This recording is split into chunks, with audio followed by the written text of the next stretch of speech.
Don't play no games, boy, I'm busted proof. Pop at you lanes, cause I'm sucker proof. Don't play no games, boy, I'm busted proof. Pop at you lanes, cause I'm sucker proof. Don't play no games, boy, I'm busted proof. Look, I don't give a fuck what you niggas done. I don't give a fuck where you niggas from. Oh, you in your mouth, go and get a gun. Then you slumped on the scene, that's a hit and run. Oh, y'all bloods now, oh, y'all Crips now. Fuck it, I'm Big Draws, I'm Jake Prince now.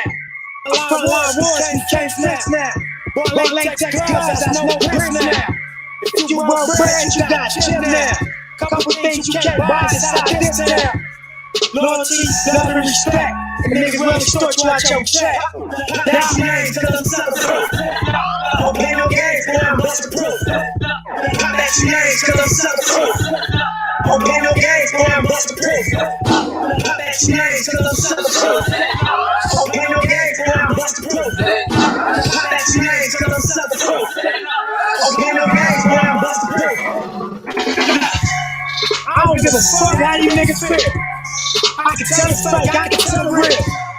Got the purple heart out the battlefield. Now watch me have to take to 100 mil. Fuck a pound, nigga, fuck a pill. I can negotiate a better deal. Fuck around, nigga, yes I will. Take a life before I take it in. Tell me even out the bed field.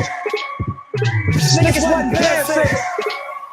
So shit made it. Rich real nigga, ask your bitch how to make her feel.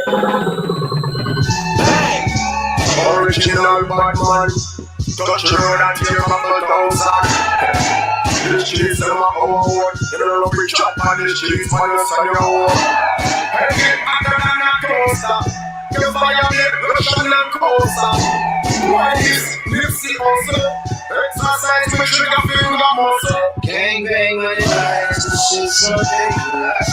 You don't realize that dangerous. But you don't call it so dangerous. No. Money and fame and power, this shit so dangerous. Last time that I checked, there was 5 chains on my neck. There was no smell on my breath. Last time that I checked, there was 7 zones in the set. Met quarter mil, no sweat. Last time that I checked, I'm in the streets, voice out west. Legendary self-made progress. Last time that I checked, first shit, the money, the respect, and the power and the halls come next. Last time that I checked, I've been self-made from the dribble. I was been saying I'm a killer. Look. Playing no games with you niggas, pop cuts, switch lanes on you niggas. Look, I laid down the game for you niggas, taught you how to charge more than what they pay for you niggas. On the whole thing. All right, guys. So, where do I begin?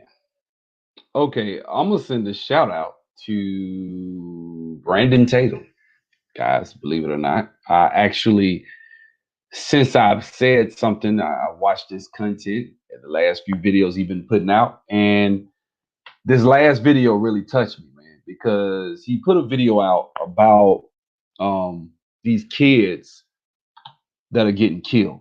I don't think that was the initial crux of the video, just based on what he was saying, but it's fucked up, man. And my thing is this, bro, like, this ain't even all of the kids, man. Like, this ain't all the kids that done been killed, man. Like, it's just because he went down. He said, "Look, man, I got a list of 18 kids that's dead."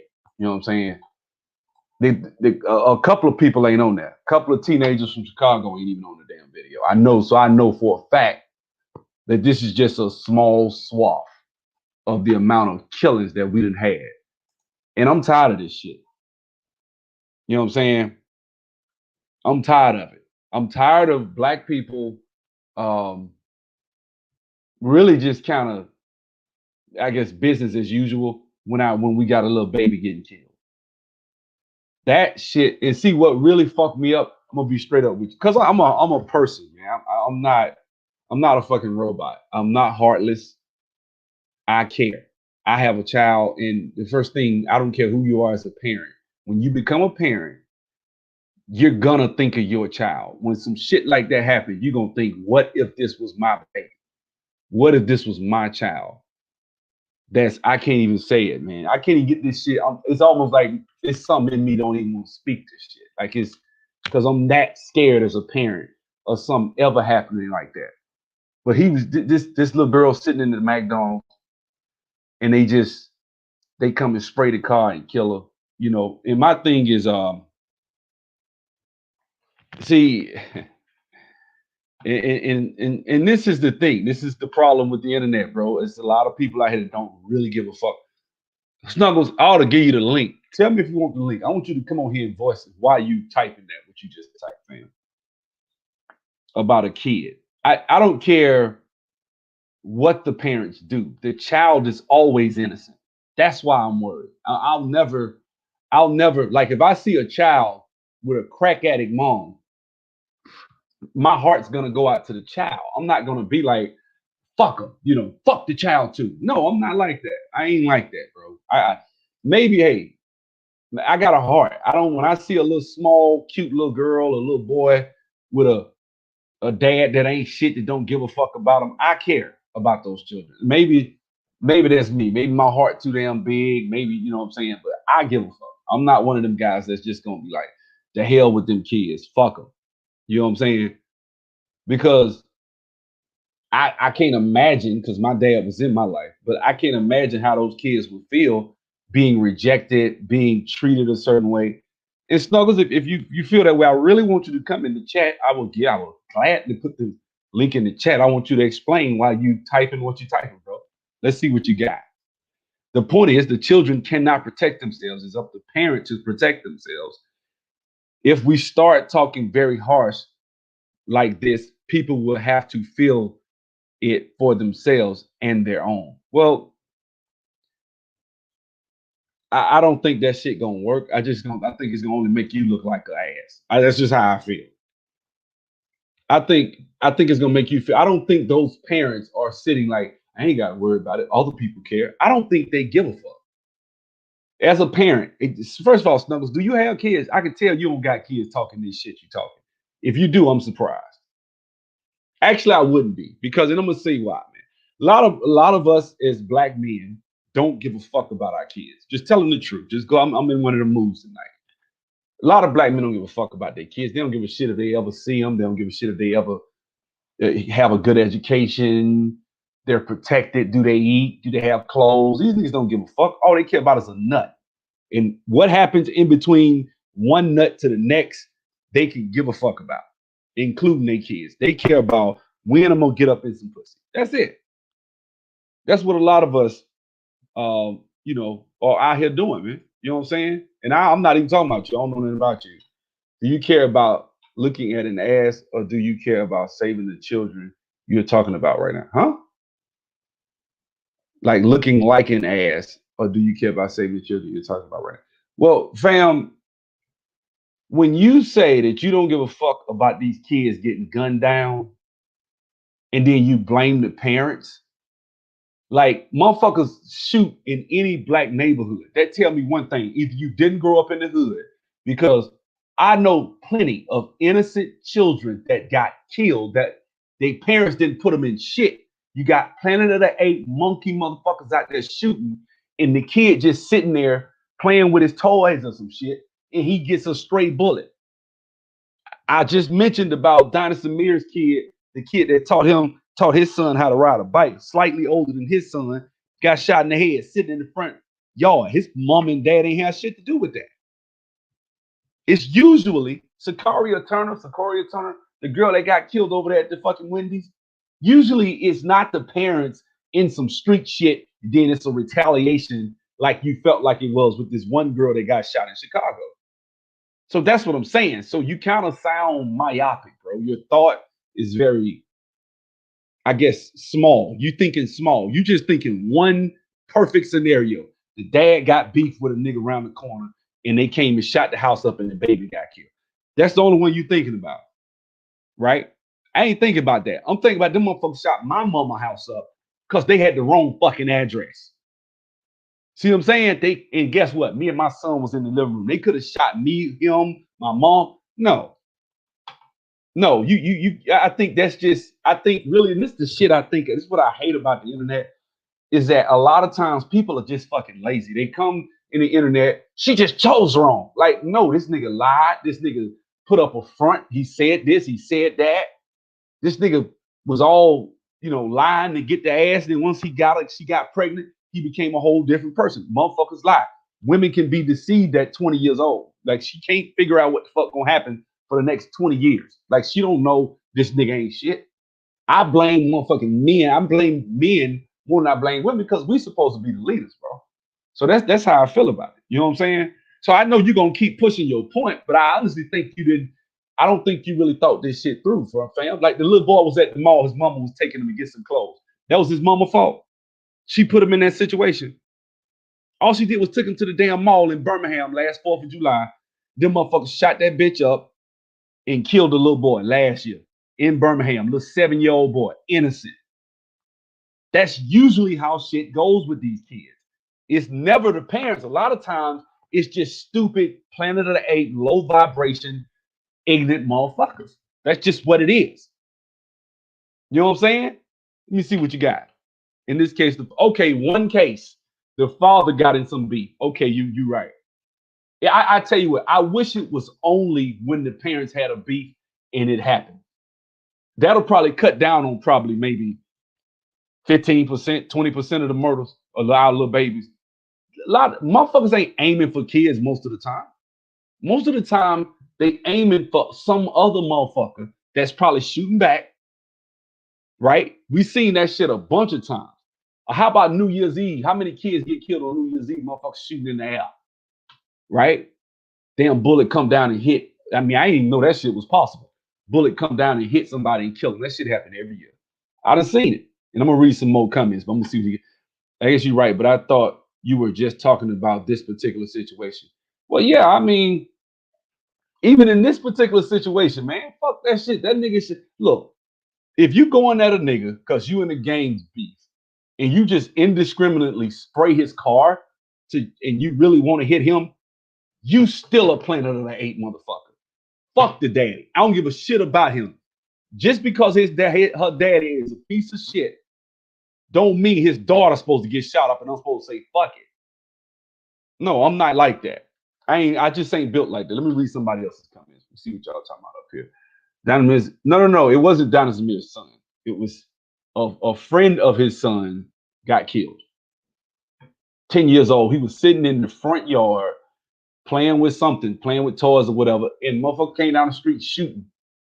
Just shooting for nothing. They was just joyriding and shooting and killed him. That ain't had nothing to do with his parents.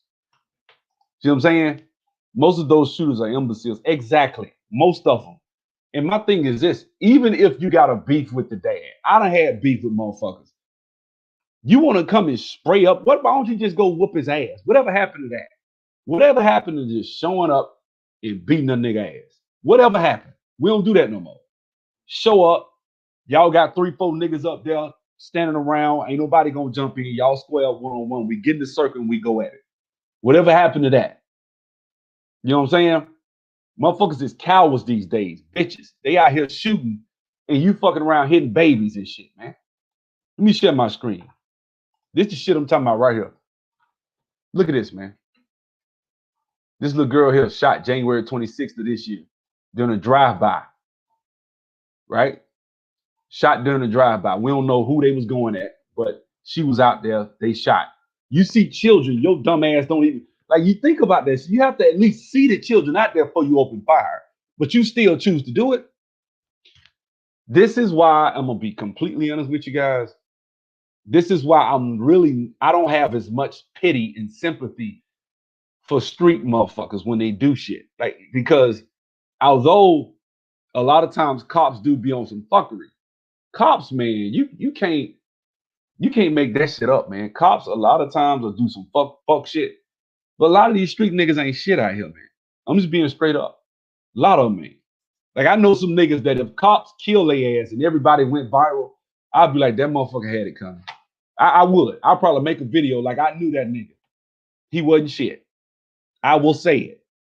Yes, I knew that nigga. He wasn't shit. I ain't surprised they fucked him up. He thought he's a tough guy. I guess that shit caught up with him. That's what it is. And we all know niggas like that. That's in the hood. Right? That's the thing I'm saying. Times have changed. There are no rules in the streets. No, they aren't, man, because you can't be out here shooting no damn kids. And I remember the movie Menace to Society, Old Dog. They was riding. They was finna go shoot them guys that robbed him and killed his cousin and shit like that. What did Old Dog say? He said, "What? First of all, what did Kane say when he introduced Old Dog? He said, Kane. He said, Old Dog is America's worst nightmare. Young, black, got a record, and just don't give a fuck. Will shoot anybody." What did Meech say? Man, I shoot anybody. I don't give a fuck. Who the hell got their kids out here at this time of night, right? You know what I'm saying? There was a 3-year-old before I moved over here. I shit you not. I don't even know if they ever found them folks.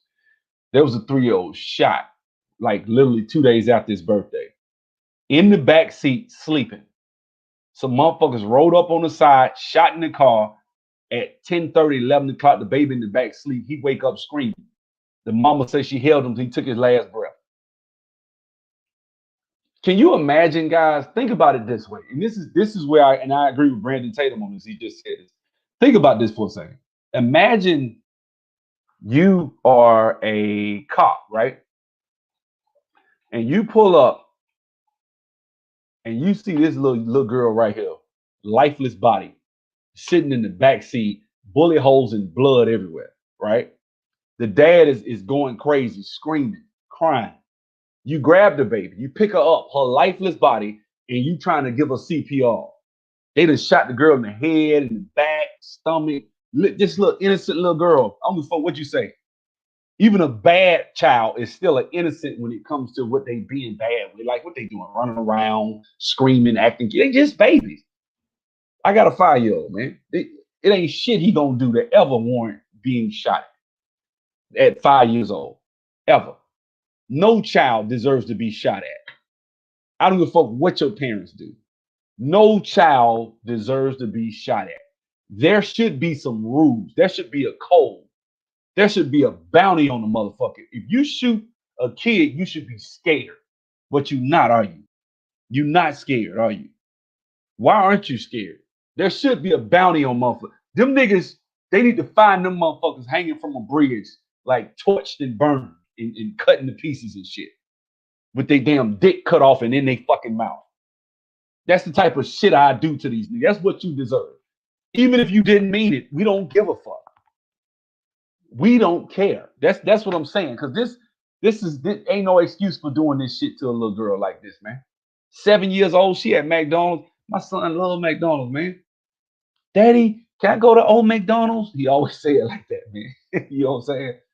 I take him over there. He get his little Happy Meal, get his little cheap toy. You know, he play with it for about 5 minutes. Next thing you know, we throwing it in the trash. But he wants to go to McDonald's. That's what he wants. I take him all the time. You know what I'm saying?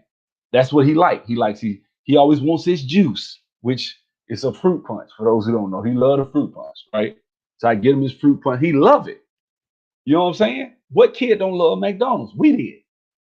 Now imagine, you know what I'm saying? Your dad up there taking you to McDonald's, motherfuckers just come spray the car up, man. I'm sick of these damn monkey ass niggas out here. I'm tired of them. I'm being straight up. This is a 13-year-old. Let's watch this. Let's see what happens.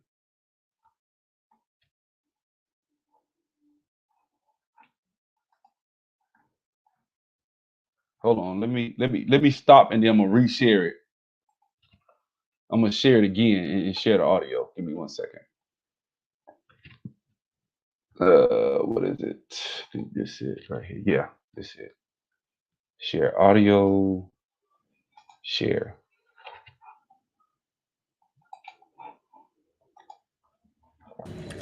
I held her. I watched her as she died. I watched her and held her. All I could do was hold her. I held her. Devastation, heartache, loss. I tried to stop the bleeding. So many feelings Maurice Jackson can't escape, and none of us could, after the loss of a child. Cincinnati police say his 13-year-old daughter, Naira Givens, was stabbed to death by another 13-year-old girl last night during a fight near her home on Top Ridge Place. Tonight, prayers help ease the heartache, but barely. Just trying my best to protect her and be the father that I could be, you know. I guess I didn't pay attention to all the other stuff that was going on around her. Maurice says his daughter was the second oldest of 7 children. He says she helped keep the family together and loved school. Maurice says she was a freshman at Aiken High and went to school with the girl who stabbed her. He says they were on and off friends, but his daughter was being bullied. Community leaders called the scene tragic. Learn how to solve problems one towards another, because just because you're mad at somebody doesn't mean that their life has to be taken because of that. A 13-year-old's life stolen this time and a family broken. Just the pain I feel right now is unexplainable. It's very unexplainable. She should be burying me. I should be burying her. Now, Naira's father tells us that she was smart, mature, wanted to be a hairstylist. He tells me she wanted to bring beauty to the world. We're live at Children's Hospital. Dan Griffin, WLWT News 5.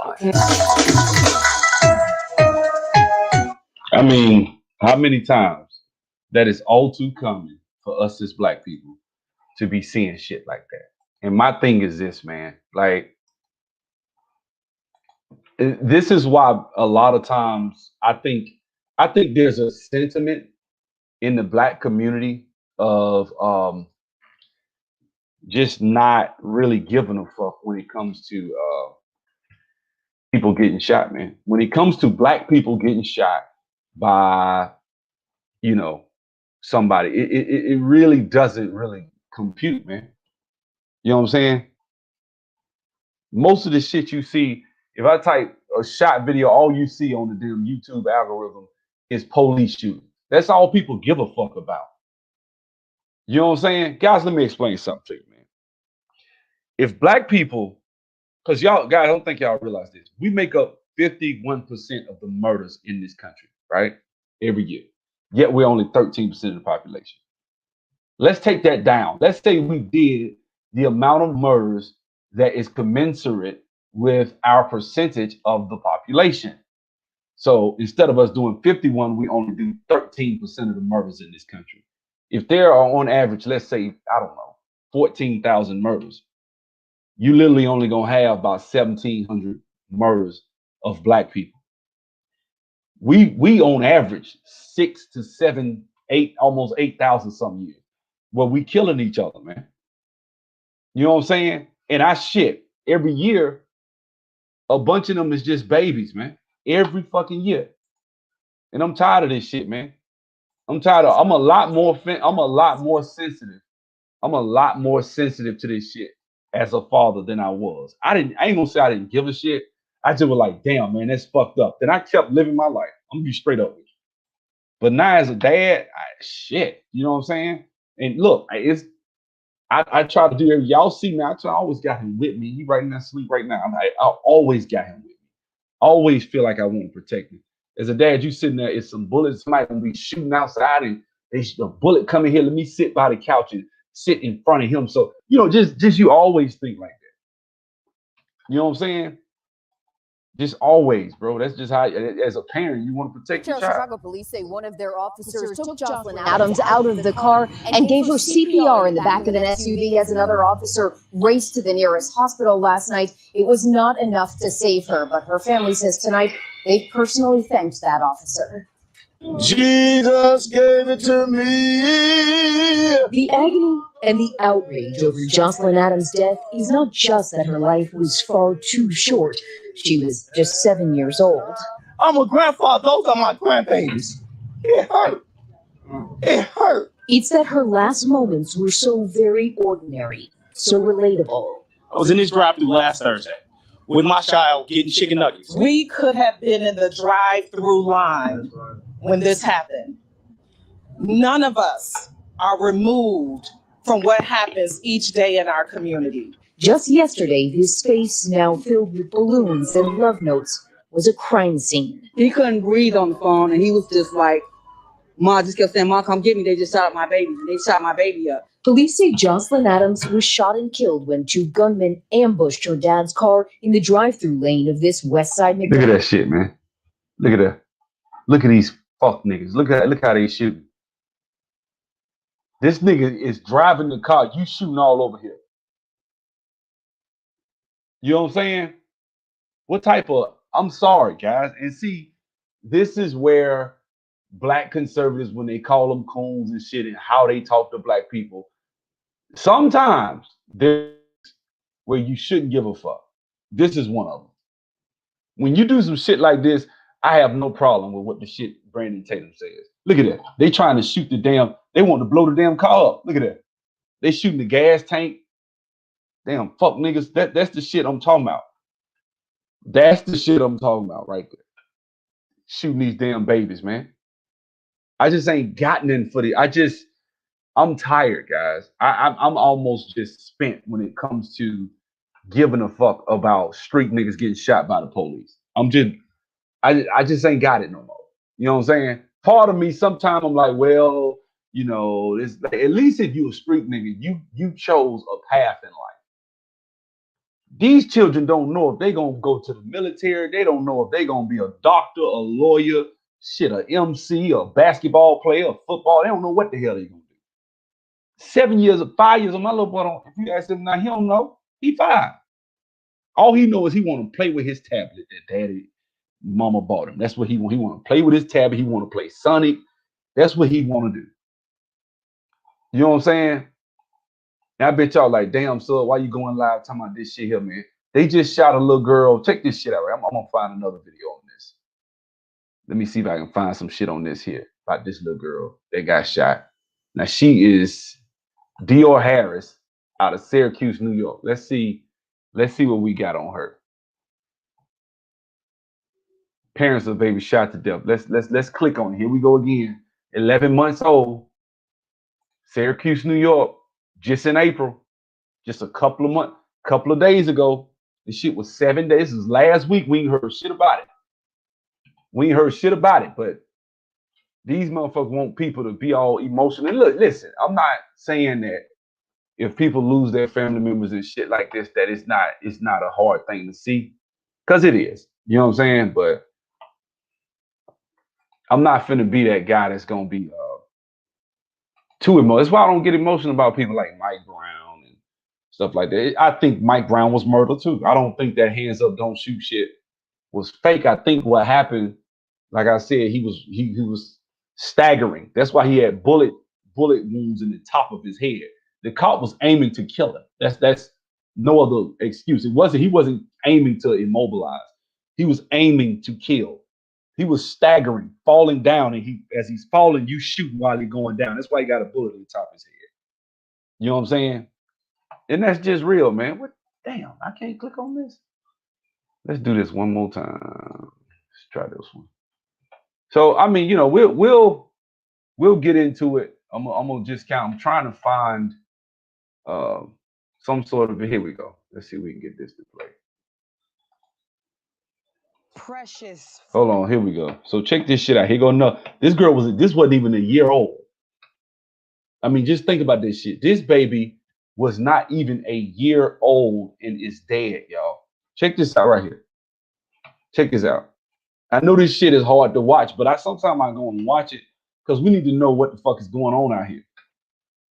And so, you know, this is what kind of, as I became a parent, I remember saying, I probably said this shit on my channel, Black Lives Matter.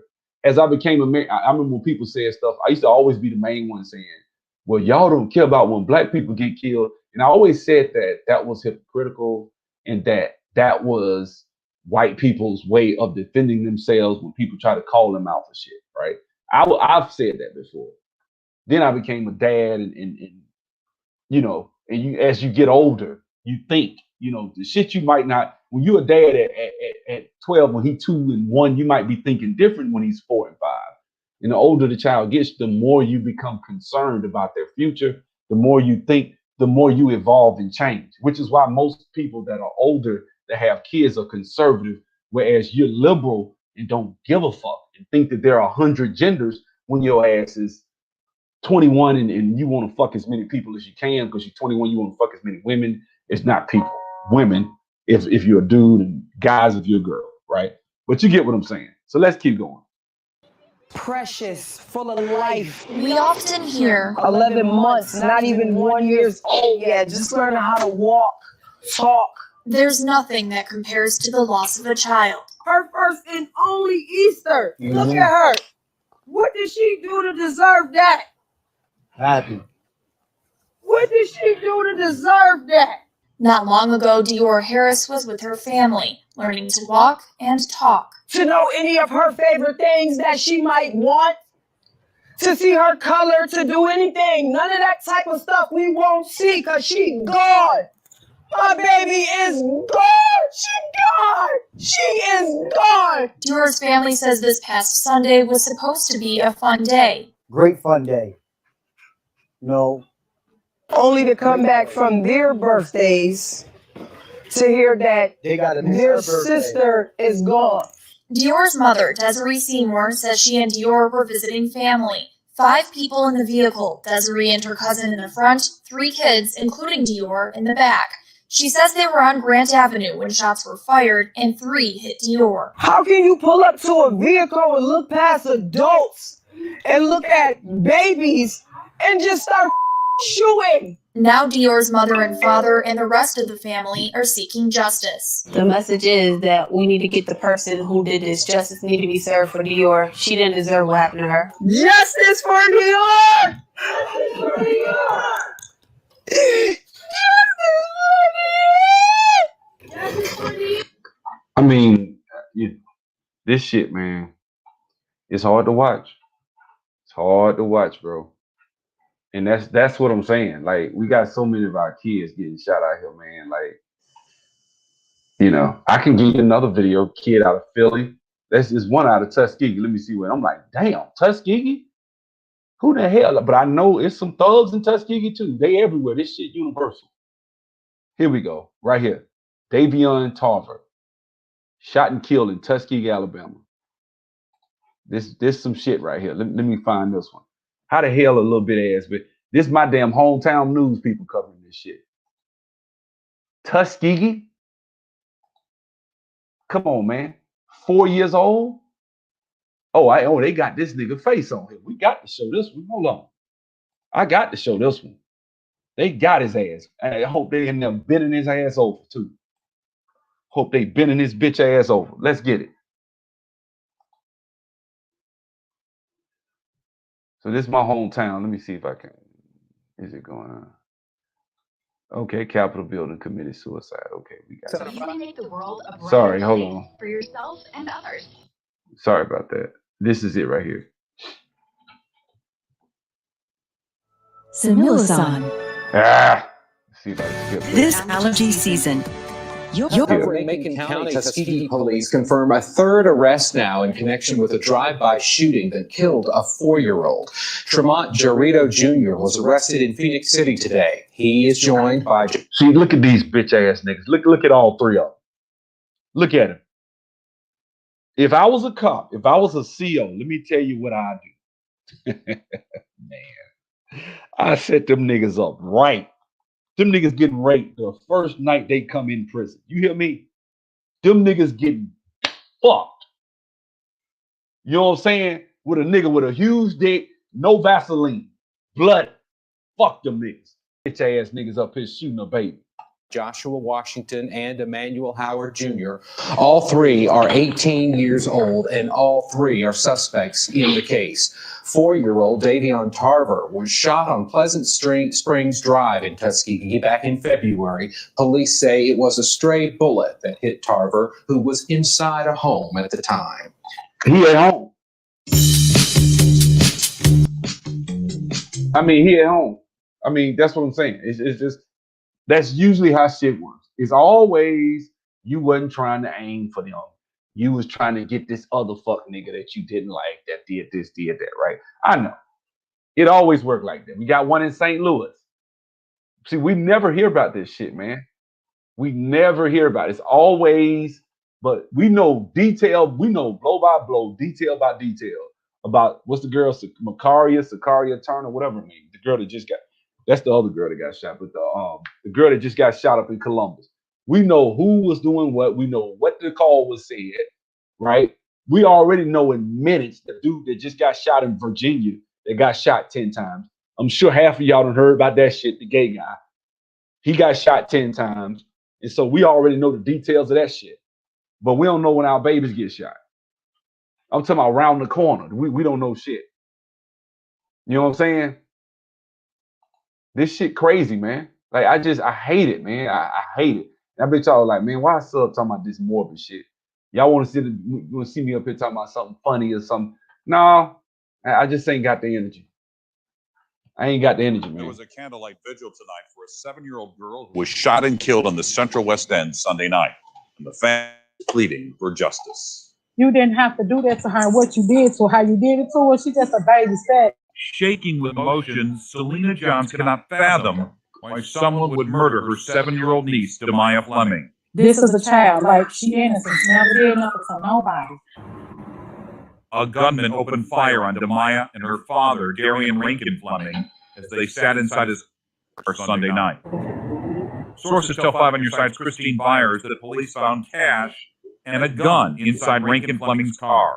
He also had warrants for unlawful use of a weapon and resisting arrest.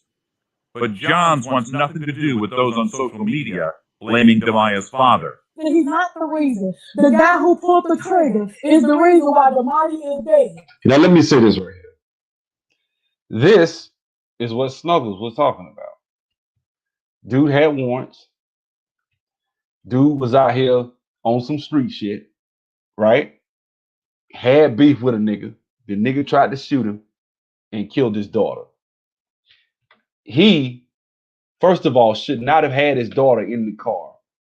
And he probably should have had her protected and saw her somewhere. Not try. If you dumb enough to have yourself out here with your child, I still don't think, I still care about this little girl. See, that's what me and Snuggles diverge is. He said, man, I don't care about them kids. I mean, if the parents is thugs, fuck them. Like, no. I care.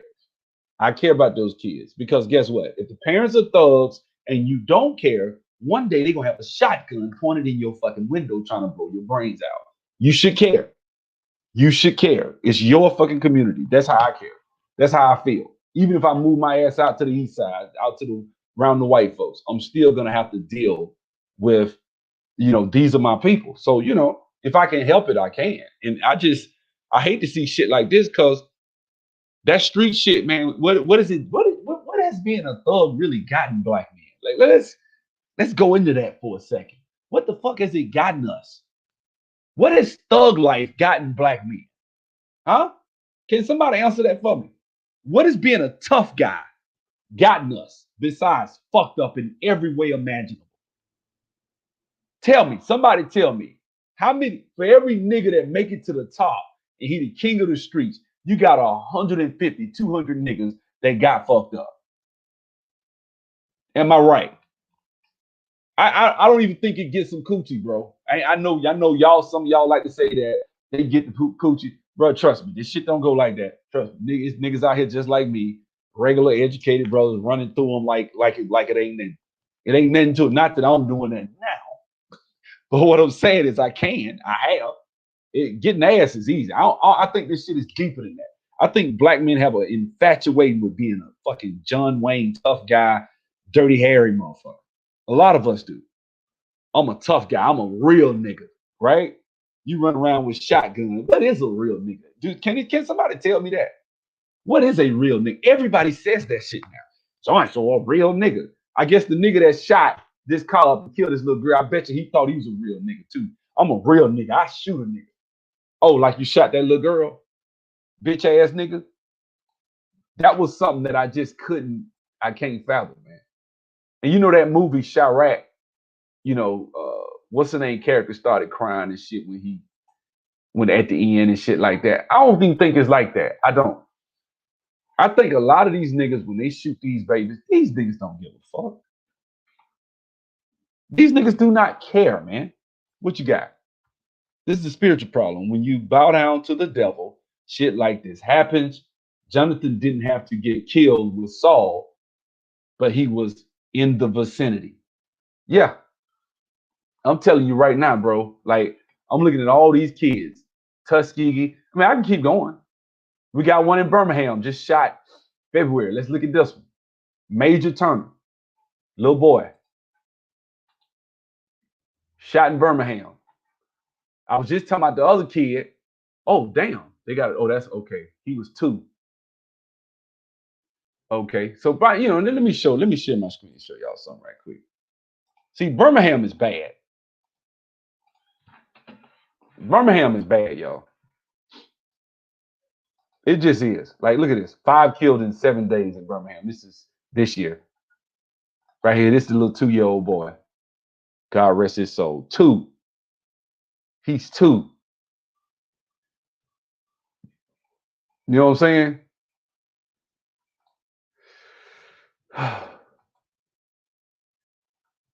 Crime Stoppers is now offering a reward for information leading to the arrest of whoever killed the Birmingham toddler. 2-year-old Major Noah Amari Turner died after someone shot into his home last week. Randy Hildreth talking to police and community leaders late this afternoon about where they are with this case, Randy. Morgan, Sierra, Birmingham police say they have not established a motive yet. They have had tips come in this investigation. Nothing yet that it. Oh, they got me. They got me with this one. Mattress Closeout Center. We still sleep good at night. We hope to see you soon. To help them crack this case, so they are pleading with the community to come forward with more information. They're hopeful that this $5,000 reward money will help. We shouldn't be having a conversation where a mother is making arrangements to bury her 2-year-old. No, you could buy land in Alabama. It's not like that. I mean, Birmingham is bad. Montgomery's bad. But you can go to Wetumpka, Millbrook, Prattville. These are just areas in the what they call Tri-County area of Montgomery. Man, you can go. It's plenty of places where you can be safe. I'm not saying that. Where the crime rate is not as bad. You know what I'm saying? If I had to really, if I just say a place I want to raise a child, I would probably say Alabama before I say Atlanta, to be honest with you. Because it's just too much evil shit going on in Atlanta for me. This is an evil ass city we live in. But when you want to talk about raising a child in the old school ways and stuff like that, you go out there to like, you know, certain counties and stuff. You can get a big ass house for like 160, 170. I'm talking about 25, 28, 3,000 square feet. Yeah, Birmingham's a good area if you go to certain parts of it. But I wouldn't have my ass around Bessemer, Ensley, certain areas. No, I just wouldn't. Child. And as the family of 2-year-old Major Noah Amari Turner grieves, Birmingham police are working through every tip that's come in since his death. The toddler was killed after someone shot into his home multiple times, killing him and injuring his mom. Police say the biggest challenge in this case so far is needing more information to solve it. There's no arrest made. That's the most important thing right now. So we need everybody that has information to come forward. A plea echoed by the New Birmingham Housing Authority CEO. He had just started the job the week of the crime. This is where you live. This is where your kids play. So call the police and say something and help bring this situation to resolution as soon as possible. Free counselors are available for Housing Authority residents processing the tragedy that's touched hearts across Birmingham. Pastor Paul Holman tracked killings in Birmingham in 2020 on billboards and started again this year to show how violence has impacted the city. He says we need justice in Major's death and we need to stop this violence. My soul cried, and I'm sure everybody in Birmingham soul cried to see a little baby with so much potential. If you saw his picture, with so much potential, and his potential in his life being taken away. And again, if you have any information, no matter. Man, kids is too innocent for this shit, man. Kids don't deserve that, man. I know y'all probably like, damn, you just want to drag home the pain and the morbidity of it. But no, I ain't, I'm at a point where I'm just kind of like, here go another one in St. Louis, shot on the 7th of whatever day that was. He was just, this shit crazy, man. Like, I could just keep going. There's so many kids that are getting rid. He was shot by a 17-year-old. This is bullshit, man. You know what I'm saying? So why in the hell do you think you need to be? This boy is 9 years old. You know what I'm saying? What do you think in your right mind is going? I mean, why are you shooting? First of all, at that age, I didn't even want a gun. All I wanted was a basketball and some ass. That's what I wanted at that age, man. Death of a 9-year-old St. Louis boy. Kyan Green, a 4th grader at Peabody Elementary School, was shot and killed on March 7th when the gunman fired on his parents' car. The teenager now faces charges of first-degree murder, assault, and armed criminal action. See what I'm saying? I mean, this is the type of shit you see going on in a lot of cities, man. You know what? I struggle. Tell me where one city where Democrats, where it's mostly Democrats and black people have been given, the right to vote, which is everywhere. But show me one city where black people have gotten their way politically that ain't fucked up. Show me one. Show me one city. You know what I'm saying? Where they hadn't done that shit. You know what I'm saying? Where black folks just ain't fucked up. You know what I'm saying? Look at this shit here. Look at this shit right. Let me share my screen. This is the one where Ricky Smiley was going off about.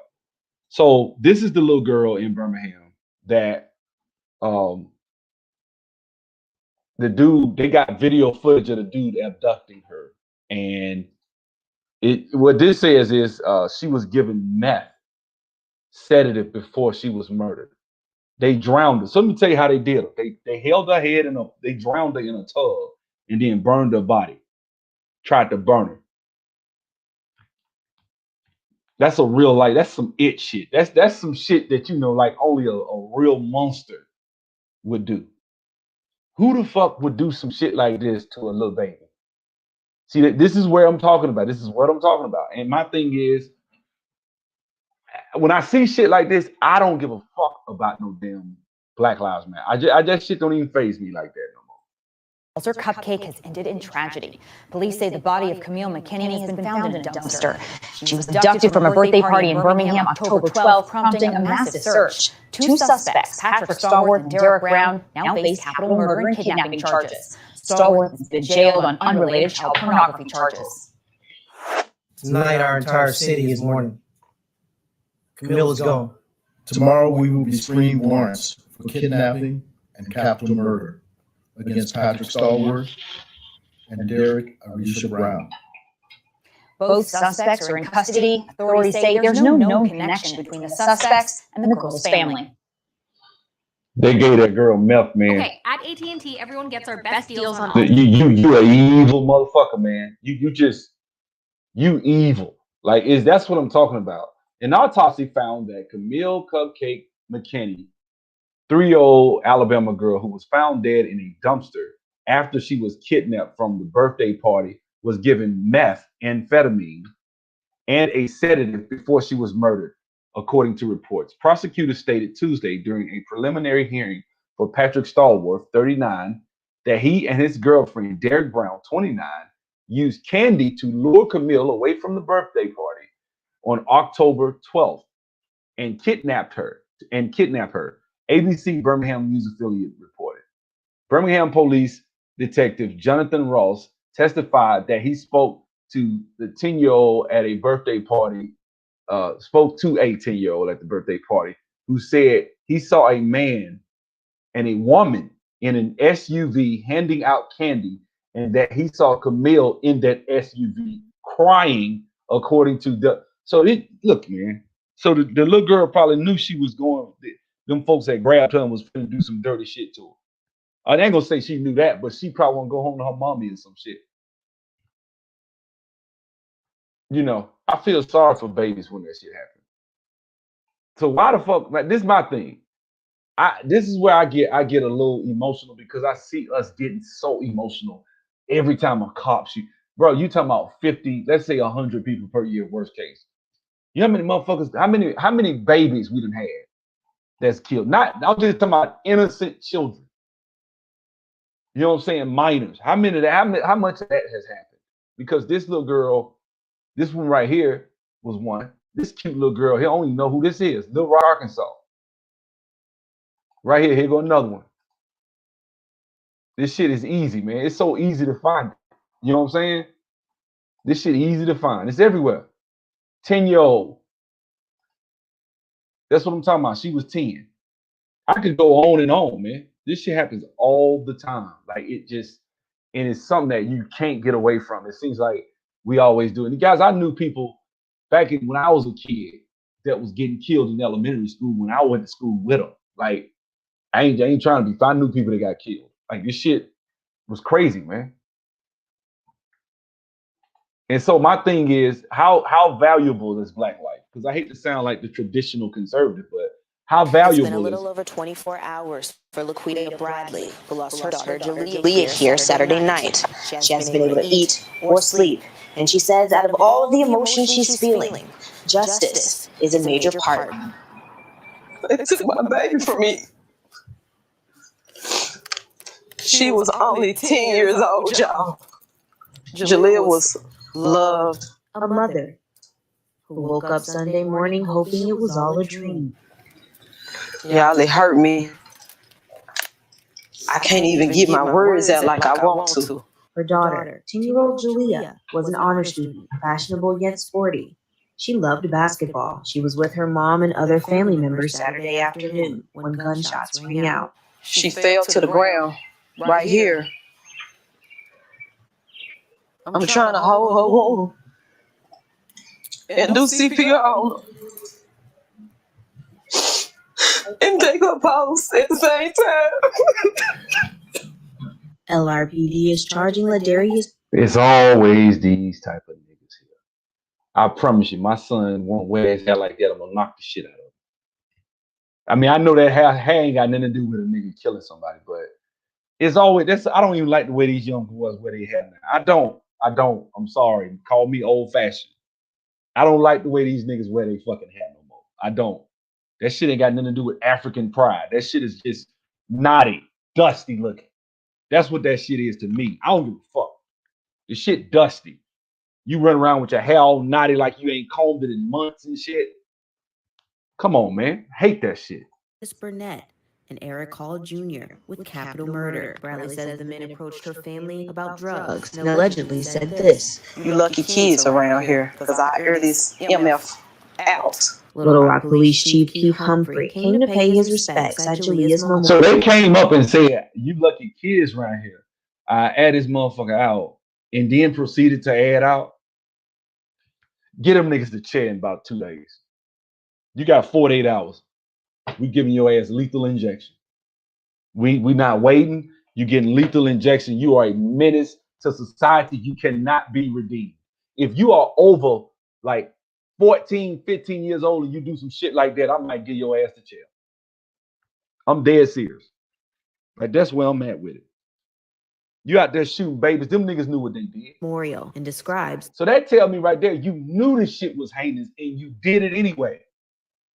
Shit. To search for the men. We're aggressively looking for them. Since last night, we haven't stopped. We won't stop until they are apprehended. Bradley is devastated behind the loss of her daughter, sitting in her room, hoping she'd wake up and be there, getting support from strangers, hoping now she can get closure and justice for Jalea. In her grief, she begs for the suspects to turn themselves in. Gotta have some type of passion, some type of heart. Them niggas ain't got no heart, man. They're gonna have to get caught like wild animals. That's just how they are. These ain't got no damn heart. These ain't got no damn love for their own for killing babies, man. Niggas don't care. Here we go. Tracy Bryant, Louisiana. Here we go. Another one. This has all happened this year, guys. This is recently, like within a few weeks ago. You know what I'm saying? Just little baby, man. Just little innocent child, bro. And they killing them. They out here shooting them down on some bullshit. And they named somebody in this one. They named the suspect. Little cute little girl. As usual, they out here doing the shit they do. And I heard motherfuckers say that thugs are the real, what did they say? Thugs are the warrior class of the black community. Shit. Black men suck at being thugs. We suck at being thugs. We really do. We can't build shit. At least the Italians and the damn, you know what I'm saying, other families and shit was able to do something. What the fuck have niggas built? Name some real empires that were built off for thugs. You gonna name off Jay-Z, you gonna get blocked. Don't name no damn Jay-Z. You know what I'm saying? That's the shit I'm talking about. Here come independent thought with that bullshit. I don't even feel like going back and forth with your ass today. Let's just keep it going. Let's keep it going. This shit is morbid, man. To the latest on a shooting that the Houma police chief called heartbreaking. An 8-year-old girl was killed last night while riding with her mom. Yeah, there's now a search for the suspect and the motive, and Danny Monteverdi has the story and the message from the girl's grandmother for us tonight. Pieces of crime. I actually agree with you tonight, Independent. You are correct. I don't have no problem with what you just said.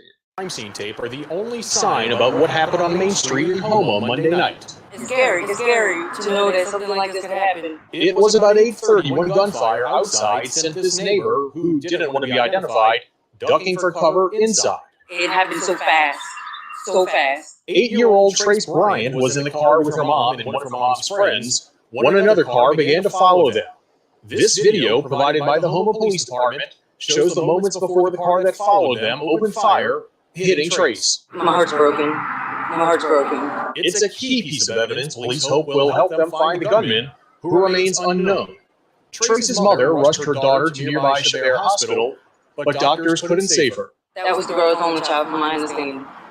And she's never going to get that back. She's never going to get that back. I want to cry right now. Police Chief Dana Coleman says detectives don't yet know why the shooting happened. All he does know is the victim in this case didn't deserve what happened to her. This is one that hits to the core because this is an innocent person, innocent kid. This is someone that you look to see playing with baby dolls, playing with friends, just living her life freely, free spirit, love to go to the park. And all of that was taken from her. Darlene Spot had a simple message for whoever took her granddaughter's life. All we asking for is for justice for Trace. And you know who you are, so why don't you turn yourself in? Danny Monteverdi, Eyewitness News, reporting it. Yeah, I just covered that. I think that boy's name was Davion. I know exactly. Yeah, I just covered that. Yeah, I went to Tuskegee. So that's what I'm saying, man. I mean, we could go on and on. I mean, I ain't going to keep going forever. I mean, I got so many more. Here's a little cute little girl in Nashville got shot. Jamala Marlowe. I swear sometimes people, we got to stop giving kids these hood ass names. But that being said, this little girl, I'm going to cover this one too. It's just, that's what I'm saying, man. Like this shit, come on, man. And there's so much shit that's happening. And we're kind of like we don't know about it. Like, you know what I'm saying? So much. So, okay, so they had a march. Okay, let's click on it. Let's see what happened. They had a march. Dozens. Oh, okay, that's a lot. They had about 24 people out. They probably had 13 people out there. See what I'm saying? Let a nigga get shot, though. Let a nigga get shot. Let a drug dealer get shot by the cops. How many people would have showed up then? It's kind of sad when people say that shit, then we just make it to be true. Dozens. That ain't shit. Whole damn city should have turned out. They would have turned out if it was a nigga. And I hate to say this. This is what's fucked up. Breonna Taylor, man. I swear, God bless the dead. But let me say this, man.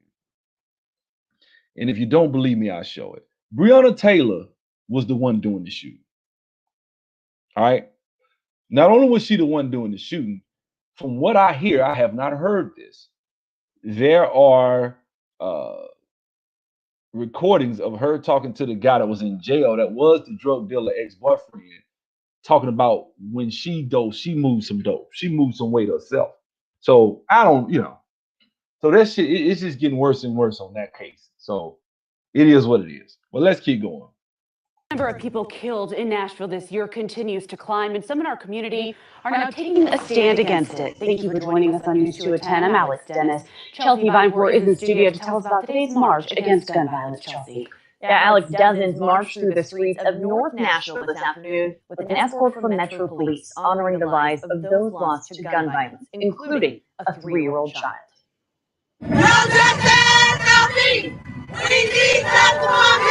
Today I came out for justice for Jamela B. We want to get Okay. justice, telling people to put their gun. Okay, so we need more of these. We don't have a lot of these. We got a whole bunch of people. I done seen a bunch of protests in Atlanta. They protesting about this girl that just got shot on video in Atlanta. You know what I'm saying? Somebody came into work with somebody that I know, and she said one of her subordinates came in and he was mad. And then she tried to hold his feet to the fire and say, I mean, the girl swung a knife at another black woman. I knew you was gonna say that. I knew you was gonna say that. You don't understand. You privileged. That's what he said. Of course, they had their little. She wasn't gonna hear that shit. They had something, they had something to talk about after he said that. But what I'm saying is, we need more of these. These are the type of protests we need. Because I like shit like this is the protest, but the people that really need to hear that shit, they somewhere asleep. They waking up at 2:00 in the afternoon because they lazy as fuck. That's what it is, right? The niggas that need to hear this shit ain't at this bitch. They sleep. That's where they at. Lazy as fuck. Or they somewhere playing basketball or some shit. They don't give a fuck. Down and show the family some support. Today, dozens marched down Dickerson Pike, It was just great! remembering the lives lost to gun violence in Nashville, including 3-year-old Jamela Marlowe, who was caught in the crossfire at the Cumberland View Apartments last week. See, I could, like I said, I can get behind this type of protest because it's something where, and I'm not a protest person. I don't believe in protesting, period. But that being said, if I did protest, it'll be this type of stuff where we trying to stop them from shooting babies. And we tell them, that's the one I would probably go to. You know what I'm saying? Where I'm talking about how fucked up it is. We out here shooting our future. You know what I'm saying? But it's two places I feel like a baby, until you make it to adulthood in the black community, you are at risk. You just are. That's number one. Because until you're able to protect yourself, you really at the whim of the community. And that's not a good scenario a lot of times. A lot of times you don't have nobody to protect you.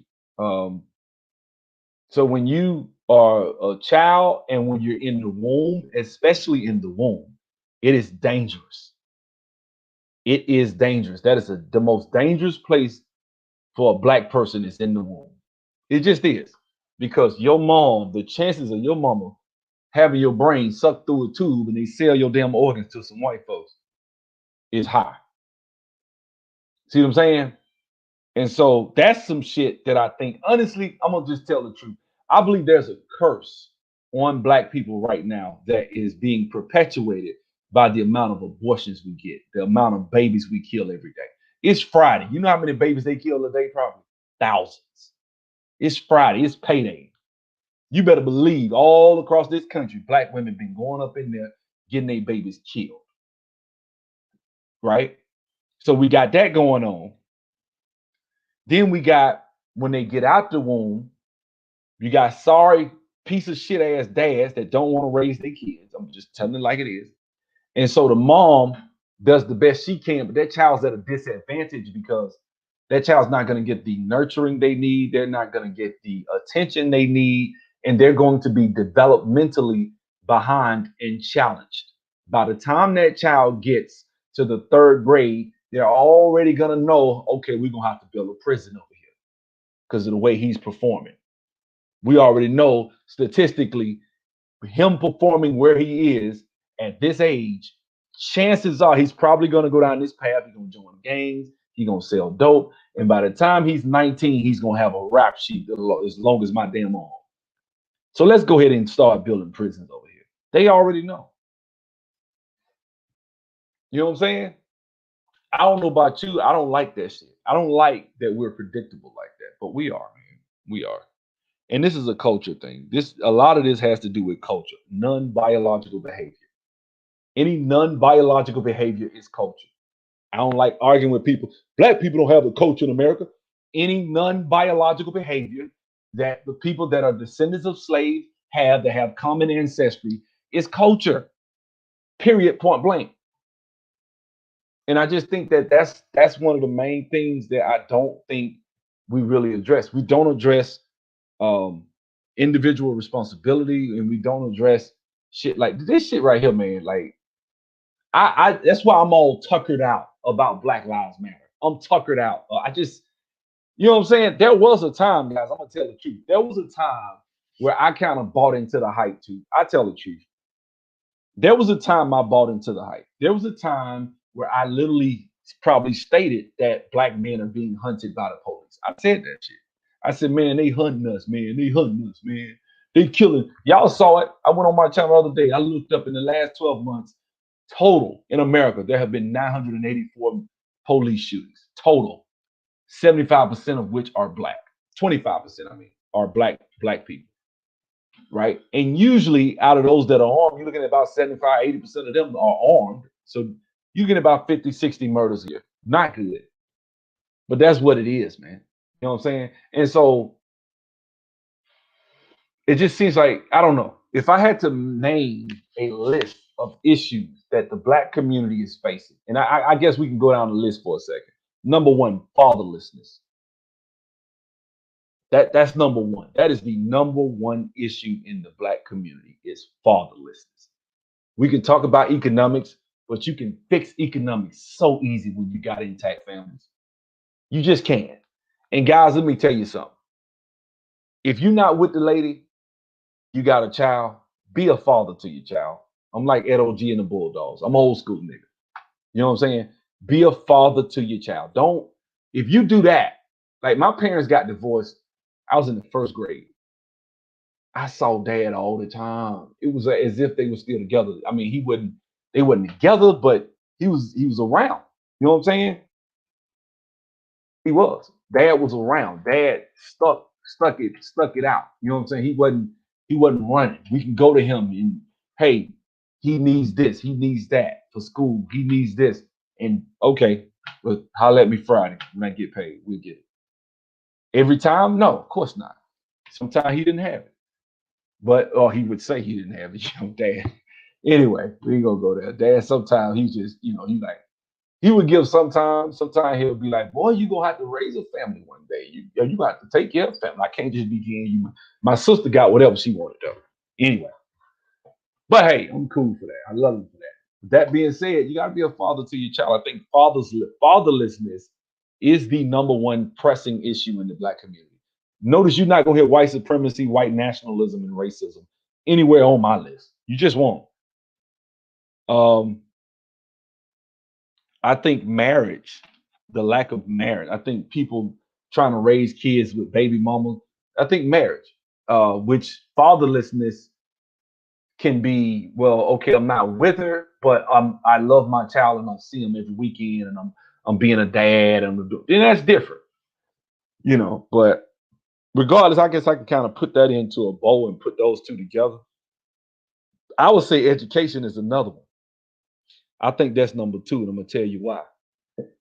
First of all, I already talked about how the university system shits on and destroys the whole country.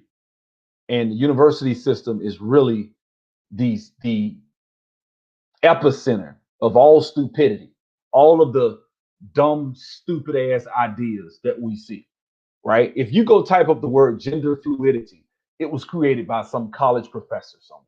You go type up the word transgender, whatever, transgender studies or theory or some shit, you look that shit up, you're going to see a professor at a university. Every fucked up thought, idea, heteronormative thinking, all that shit comes from a university professor, right? The stupid bullshit that you see motherfuckers trying to implement in our government. Yeah, I'm a little pissed.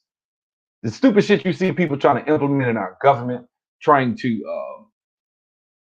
bring to our kids, because even the public school system, like you saying, Rocket Man, is really the public school system is really fueled and funneled through our education system. Y'all think I'm playing?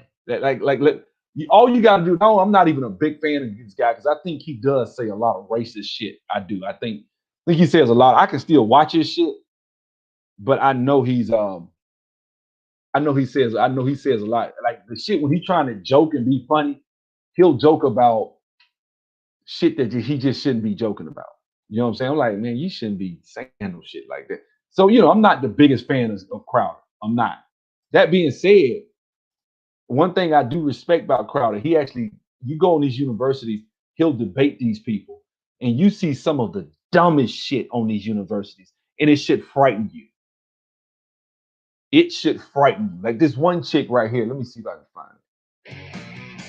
This chick said that if a baby survives and before they take their breath, they're not alive until they take their first breath. Like this is the type of evil shit. These motherfuckers be on these universities saying shit like that. That shit should scare the shit out of you. What's up? What's up? No, these people don't have no damn morals worth of shit. So I think that's causing, I don't think this ain't it. Nah, this ain't it. Hold on, let me see. Now he just debated this one chick the whole time. This ain't it. But it was one where he debated this chick and she came up there talking about I'm pro-life. Then you get on here hate speech and shit like that. Hate speech isn't real. This was one. I'm pro-life. Here's another one. I remember this one. But it's just a bunch of shit. But this is when you really see the fuckery and the stupidity of the ideology from these universities, and it's popular and prevalent. And I think when people have a fucked up idea, I think, like I said, fatherlessness, and then when it comes to dealing with the education system, I think, first of all, culturally, we probably, if we had fathers in our homes, we could probably change our culture where we would study more and have a better work ethic. Then it doesn't necessarily matter that the education system, you may not be at the best school, because if you put in the same effort as your Asian and African immigrant counterparts, you would still be capable of competing even from a poor school. I don't give a damn. If you went to a failing school, you can't tell me it wasn't motherfuckers in that school that you knew that was kicking ass and getting Ivy League offers at a damn hood ass school. I knew a bunch of people like that. Like I didn't go to school where the whole damn school was just fucked up like that one in Baltimore. Wasn't like that. Most schools aren't like that. That shit made national news because damn. You know what I'm saying? Damn, he in the middle of the class with a 0.7 GPA. Like that was crazy. You know what I'm saying? He in the middle of the class as far as ranking. That's crazy. So I think the education system is number 2. If I had to really talk about, I don't think the prison system would be a problem if you take care of fatherlessness. I don't think economics would be a problem, because if you change the education system, Black people per capita, our income would go up $20,000-$30,000 a year. We would actually probably be on average as Black men be earning about $70,000 on average instead of 45. That's how much more money you would make. It's just a lot of shit would just change. You know what I'm saying?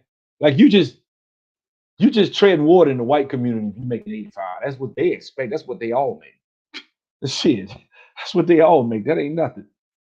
But for us, that's a lot of fucking money, because that's damn near double what we make. I think that's an issue. I think this is probably not going to be popular with a lot of people. I think social media is a major deterrent for success in the Black community. I think the social media, these platforms have ruined this generation. They have with dating, with how you view sex, how you view women, with the dating marketplace has changed because a lot of women have become, I don't know, it's just like these strippers and shit, they just done fuck the game up. Like if I go on Instagram right now, I'd probably get this video flagged with the type of shit they showing us. You know what I'm saying?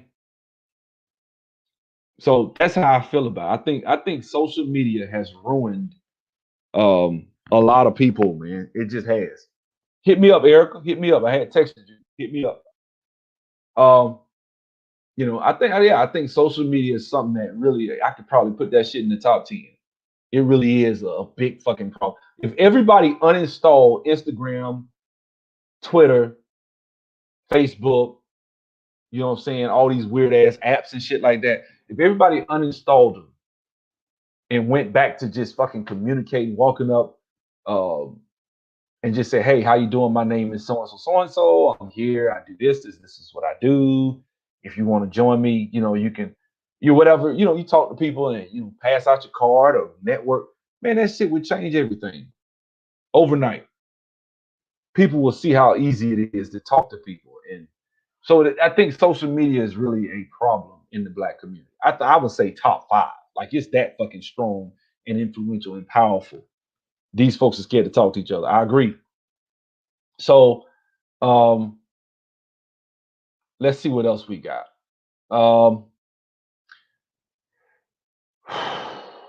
I would have to say our music and our entertainment is a problem. I think our music and entertainment is destructive. I think it is. I think our love for entertainment, period, is top 5 as far as what's fucking Black folks over.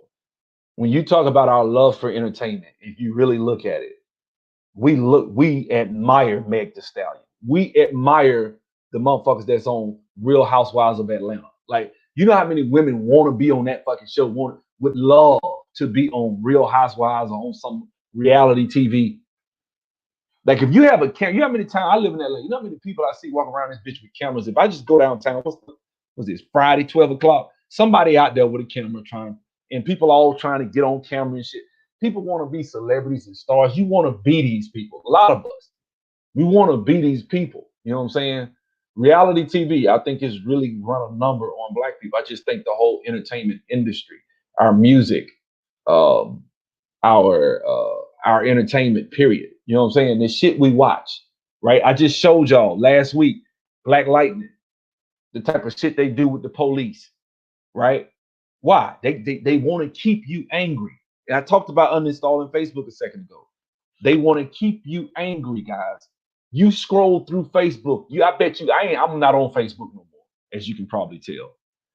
But I bet you if I scroll through Facebook, I guarantee you I'm gonna see 30, 40 fucking videos of people getting killed, shot by the police.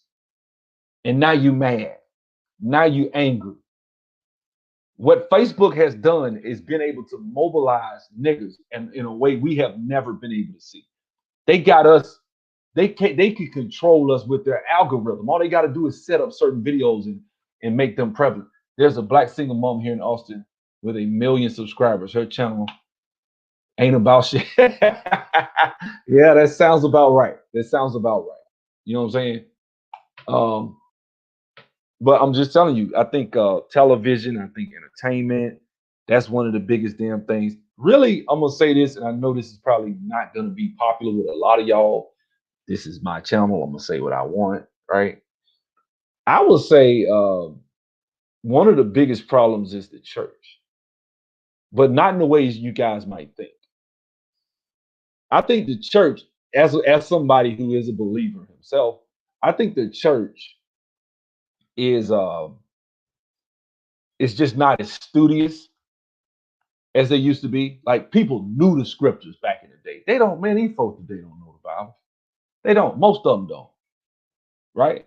You come to somebody and say cleanliness is next to godliness, and half of the Black folks in the Black church probably think that's a Bible verse. They probably would. Not only that, just some of the stuff that these pastors get away with, I've seen pastors get away with in certain churches. No way. Some of this stuff needs to be called out. I just don't think, that type of, and when I say this, Black folks that hate, will talk about racism, white supremacy, hate white. I mean, they racist. They hate white people, period. Just despise them. But they pastor can do no wrong. Pastor so-and-so, touch not his anointed. You know, he still got that anointing. Now you can't get. I'm like, okay, he can sing. He has a gift. He has a voice. He can sing. That doesn't mean the nigga need to be out here trying to fuck with everybody, wife, or do some shit he ain't got no business. You know what I'm saying? So that's a problem. You know what I'm saying? I think a lot of people in the church are not really doing what they supposed to do. And I mean that in the sense that don't mean you ain't gonna do dirt. Everybody does. I don't give a damn who you are. Everybody falls short, right? But what I mean by that is the strength of the church, what it used to be. I think the government coming in and usurping the church and giving us all these social programs kind of weakened the church, because what happened once you take all these social programs and you start doing what the church used to do. See, the church used to go to the church to get a lot of stuff that you now get from the government. So that weakened the church. See see, I'm from Montgomery. I know, and I talked to my older family members and stuff. I still got people that was there during the Montgomery bus boycott in the 50s, teenagers back then. And they told me what they did. My uncle, like I said, organized a taxi service, right? And when he organized the taxi service, he was like just a teenager, man. And he was just telling me how the church was. He told me this years ago. I asked him, he was like, man, you know, we was just teenagers and kids, but guys, can you imagine these teenagers today organizing a taxi service? Hell no. Hell no. Hell no. These niggas ain't gonna organize a damn thing. Not only that, I remember hearing about the meetings, like when I'm talking about every pastor would meet. There was this church over there, I think is it Holt Street?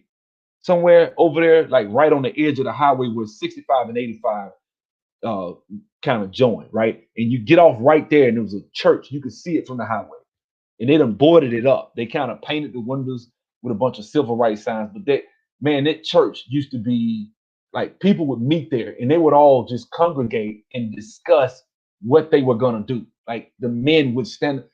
Look, that type of stuff, that is what we need. We need more of that.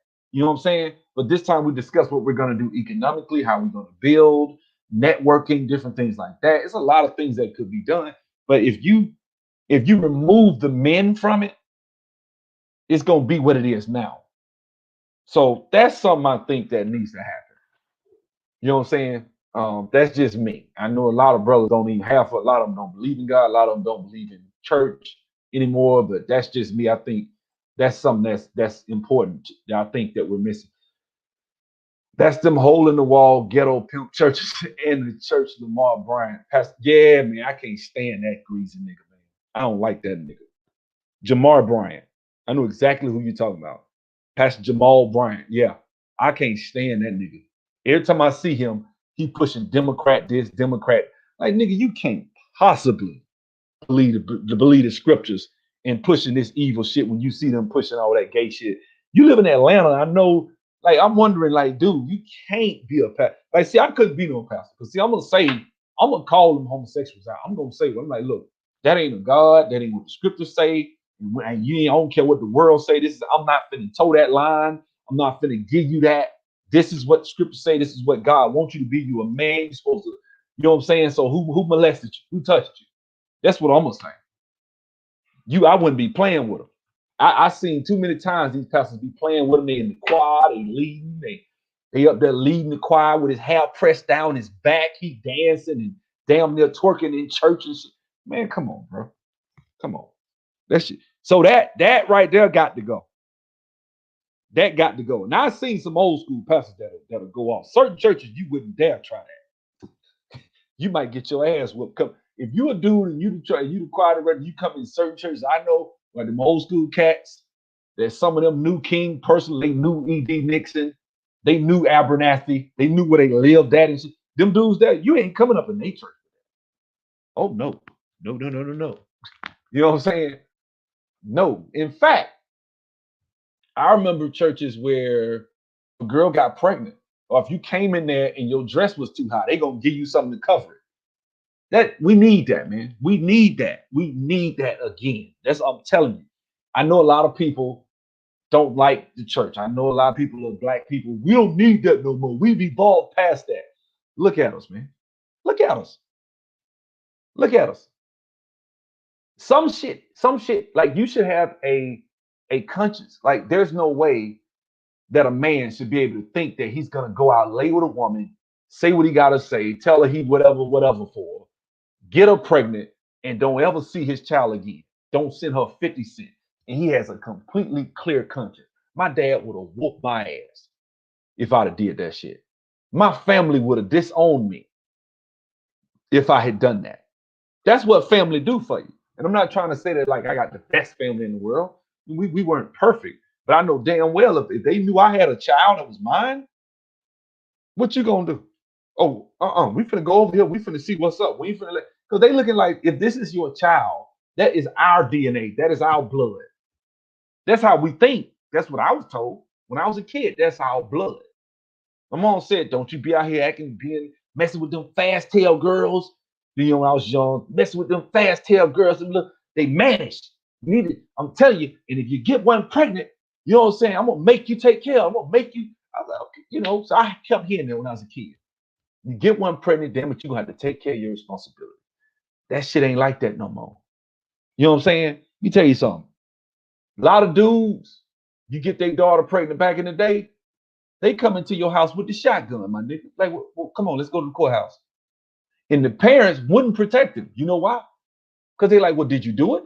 Yeah, I did. Okay, well, you better take your ass to the courthouse.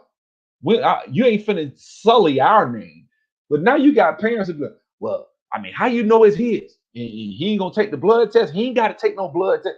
I mean, I seen that. I mean, I seen people don't want to take a blood test, don't want to raise their kids. That is the most trifling, ratchet shit you can do. It's not raise your own damn child. You are a big problem in the community. You are causing so much pain and suffering in the Black community if you do that. You know what I'm saying? That's just real. These millennial churches have a ton of Black guys, but they are mixed churches, Elevation Church and Life Church. Yeah. I think a lot of churches are. I think God keeps a remnant. You know what I'm saying? I think there's some real people out here, real men of God, real brothers that's trying to do right. You know what I'm saying? I don't have no problem with that. I just, like I said, I just think the Black church, with it being so prevalent in our communities and being so ubiquitous, it's everywhere. You know what I'm saying? So it's one of those things where you just have to really, you know, kind of rein it in, man. I mean, I know, like, for example, give you guys a good example. My brother, right? My brother is a Republican, right? So he goes, my mom been going to Pilgrim Rest Baptist Church. I'm going to say his name, with Reverend Walter E. Ellis. I don't know, maybe 3,000 seat congregation, pretty big church, right? We've been going there when he had but about 200 members. We was going when he was in the little, over by Alabama State campus. They bought it and put a tennis court up. But before that, there was this brick church, old school. That church probably was built in the 1800s, right? And you go in there, and it was just 2 rows of pews, one on the left, one on the right, in the front with the seat, and in the back, that's where they had the little baptized thing, and they had a couple of rows for the choir, right? And this dude could sing his ass off. Reverend Walter E. Ellis. Yeah, he real good friends with Harvey Watkins from the Canton Spirituals and stuff like that. I love the Canton Spirituals, them, the Jackson Southern Airs. That's what I grew up on. I love it, right? But we ain't gonna go there, right? So we talking, man, I'm talking about probably 1982 when I went to that church the first time. We talking about way back, right? 81, 82, right? Way back when I was watching the Electric Company and you know what I'm saying, Reading Rainbow, right? With LeVar Burton, right after he did Roots, right? We talking about that time, right? So my brother ran for office. Pastor goes on the internet and drags my brother, has never met my brother. My brother didn't, because my brother ain't never been to the church because he was in the Marines. Brother was like, who is this dude, Reverend Ellis? Who is he? Because he on the internet talking about me like a dog, like he hate my guts. I don't even know him. So my brother said something. Now I'm not on Facebook, but what I'm saying is, why would you as a pastor go out and attack one of the sons of somebody that's been in your congregation for 30 some odd years almost 40 years, because you was so loyal to the Democrats. And the nigga that's running against him, you and him was about to get in a fight over some money. I'm gonna put the shit out there. You and him, and he's gay. The dude that he was running, he's closeted, homosexual, killer shit. I can go down the list if I really want to. This nigga's in the ministry, supposed to be a pastor. He gay. All them niggas, everybody know it, right? He the one that ran against my brother for the state senate, but he the Democrat. My brother was Republican. Needless to say, in Montgomery, Democrat won. You know what I'm saying? Church members coming up to my brother, to my mama. She had to, she say she was at Family Dollar. See, this is what I mean about the black church, right? She's at Family Dollar, and one of the church members who's never spoken to her ever came up to her. Hey, how you doing? When after the election, you know, it's gonna be a position downtown. Maybe your son can go over there and apply for that. That's what the lady said. She was like, what? Lady ain't never spoke to her. But she had to say, he's not gonna win because he's Republican. This is what I'm talking about. The black church is an albatross around the black community's neck when they are so super loyal to Democrats, because they know all they got to do is get Pastor Reverend Ellis and Terry Ellison and all these black pastors on, and they can funnel them older black members in there, and they'll vote for the damn Democrats till the cows come home. Till the cows come home. See what I'm saying? We need a real revival, because you can get emotional, you can scream, you can slob, you can run around the church, run around 4 times and I hate when people do that, right? I ain't running nowhere. You know, I'm here, give me some word, give me some instruction, let's get in this word, give me some, you know what I'm saying? I don't need to get emotional and scream and holler. But see, that's the black church. A lot of black churches are about it. They're about getting emotional, screaming, slobbing, stuff that ain't got nothing to do with scripture, right? Nothing biblical, right? I had a guy tell me one time, he just didn't like me. I knew the nigga didn't like me. I ain't like his ass either, right? You know how that go, right? You don't like me, I don't like you. So I'm standing on the hallway. I got my back turned. They done took the money up.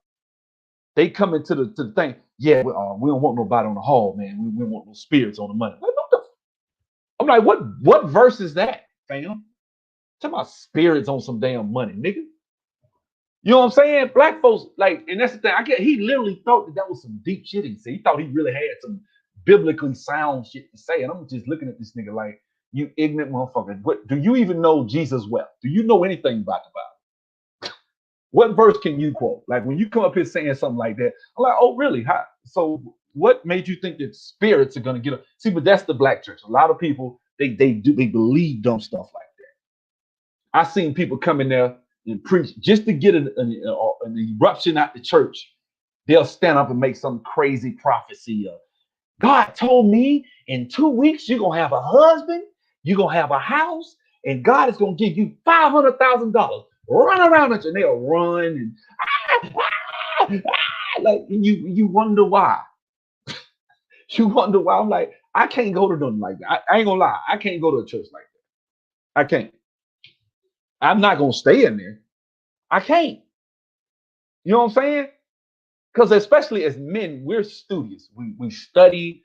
We as men, we're gonna sift what you say. You ain't gonna just say something to us, a brother, a man's man, and he just supposed to just accept it because you the pastor, you in leadership. Nigga, I don't care who you are. I done got into it with a bunch of pastors, as y'all can probably tell, right? I ain't gonna say a bunch, but I done got into it. I done had words with a couple of pastors, because I've always been that guy that just, like, I remember one time we was in church. Shout out to him. This guy's a pretty nice guy. Pastor Huntley from, what's the name of that church over there? It's on Troy Highway. Anyway, I was there, and he said, yeah, you know, and God gave us Obama. And then I said, you know, I looked at my lady, I said, did he just say God? And she rolled my eyes. Oh, Lord, here you go. What you finna go talk to him? Like, yeah, after church, I'm gonna walk up to the front, shake his hand, and say, how do you know God gave us? So, like, we prayed like he was a gift. He didn't say it as if God placed him there in leadership and we shouldn't just be so in love with him. He actually was talking like Obama was like a gift to black people, like it was a blessing that we had Obama, because Lord knows he gonna help black folks. That's how he was talking. Everybody was, yeah, right? I said, that's how I'm thinking. Like black folks. It's hard for me during the election season to even go to a black church. It just is, man. Now, shout out to Word of Faith Cathedral, because I went there and I done then thought that pastor was a Republican the way he was talking. This was right before the election, too. When was it? This was last year, right before the pandemic. What was his name? What's the name of that church? Dale Brunham, Bishop Dale Brunham, Word of Faith Cathedral over there off 20. That dude be preaching, bro. I like him. He got a good spirit. I didn't see him out and about. He seemed like a cool dude. You know what I'm saying? But I went up the front with Pastor Huntley, shook his hand, talked to him, and I asked him, I said, I said, Obama is very anti-church. I mean, he's giving speeches and covering up the cross. And bro, let me tell you something. Before I can even get my shit out my mouth, motherfucker, this one dude was a cop. He would like try to be what they call an armor bearer and shit. So he looking at me like he wanted to kill my ass just because I said Obama's anti-God, if anything. I said that's almost like saying God gave us Nero or something. I said it. Man, them folks looked at me like I was the devil incarnate. And from that moment on, I made enemies just because I went like, who this nigga think he could come up to the pastor checking him on his sermon? Like, what? Ain't that what I'm supposed to do? Ain't that what, if you go and read the scriptures in context, the elders sifted. If anyone has a word of instruction, you go, what is it, 1 Corinthians? I mean, let's just go there for a second. Orderly worship. We talk about, you give a word of instruction, the elders are supposed to sift. I'm not an elder, but I'm damn sure going to sift. I ain't going to just take what you say at face value because you're a pastor and you went to seminary, if you went to seminary. You know what I'm saying? Yeah, it is what it is. That's just me. So I'm like, bro, I just don't feel that, fam. You know what I'm saying? And so he said, well, yeah, I know, yeah. Pastor Huntley kind of smoothed it out. I ain't care. I knew, I just wanted to say something. Because my thing is, when you say something like that in a sermon, look, I ain't one of them guys gonna stand up in the middle of your sermon. That's out of order. I've seen people do that, but I ain't finna do that. I ain't gonna stand up in your sermon. But I did go up to him after church and I was just like, look, man, this man is giving speeches and covering up the cross. He literally says that the Bible should not influence our public policy in any way. Why is he a blessing to black folks? Like, can you? Because I had time to think my question out, and he couldn't. I ain't trying to be funny, and I know this sounds real cocky. I knew he wasn't gonna have no solid answer for that shit. You don't. The only reason you said that because Obama had black skin, and people like Obama. That is a problem in the black church. The black church, when it comes to their loyalty to the Democrat Party, that shit is unfeathered. Like it is so strong, right? It's like saying Air Force Ones and a white tee. Like that shit damn near just go together, right? Like it's like Tim's and Jabos from back in the day. Like the shit just went together. You know what I'm saying? When it comes to black folks and them damn Democrats, bro, our loyalty to them stems from the church. I'm just being straight up. You know what I'm saying? Now, as a believer, I'm saying. I know a lot of people like, well, I mean, that's why you shouldn't go. That's why I ain't say all that. I ain't say that. And I ain't saying go give a pastor all your damn money. I didn't say that either. You know what I'm saying? I ain't saying that. You know what I'm saying? You want to pay your tithes and you want to give money. I believe in giving my money to people, like not just getting it to somebody for a building fund. I don't believe in this. I just don't. I don't. If you ain't gonna come out in front, show me what you're doing with it. You just gonna say, hey, we had this, we did this. And some churches are like that. Some churches literally, you walk up to the front, they take the money and give it right out, right there that day. I ain't got nothing but respect for them. I've seen that. One young dude do that right here in Atlanta. He said, hey, man, we pay the bills out of our pocket. When they bring the money up front, that money is for the poor. He say it every week. I ain't got nothing but respect for him. And he gives that money away. You know what I'm saying? That's them hole in the wall churches. Yeah, I would imagine you probably at the Potter's house somewhere, right there. That ain't just being funny. And I ain't gonna lie. I'm gonna say this about some of them big mega pastors. I do like like one of my favorite, Myron, was it Myron Golden? I love that dude. He talks from a business perspective. TD Jakes got some real good ass stuff out there. Like he just does. Like, yeah, he a mega pastor. Yeah, he done compromised on a lot of stuff. But when it comes to his motivational stuff, when it comes to his business and the mental aspect of business, I think TD Jakes is great. Tony Evans is probably my favorite. Tony Evans is that dude. Like, you want to talk about biblically sound, but yet still aware of what's going on, doing this thing. I like Tony Evans. I like him a lot. One of my favorites you guys probably would not know, a lot of us wouldn't know about, is a guy by the name of John MacArthur. Masters, he has a place called Masters College in California. John MacArthur's that dude. Now this dude, you want to talk about somebody gonna slice that word up like a knife? There's one thing I get these white churches. I hate to say that because they're gonna sound real coonish, but it's just, I'm saying, I know some black people like that. Like I said, Tony Evans and stuff, but when it comes to John MacArthur, Chuck Swindoll, Charles Stanley, I'm kind of off and on about some stuff I heard. I don't know. I just don't know about him. But Chuck Swindoll, John MacArthur, David Jeremiah. If you go and get the One Place app, it's called One, like the number, ONE, and Place, PLACE.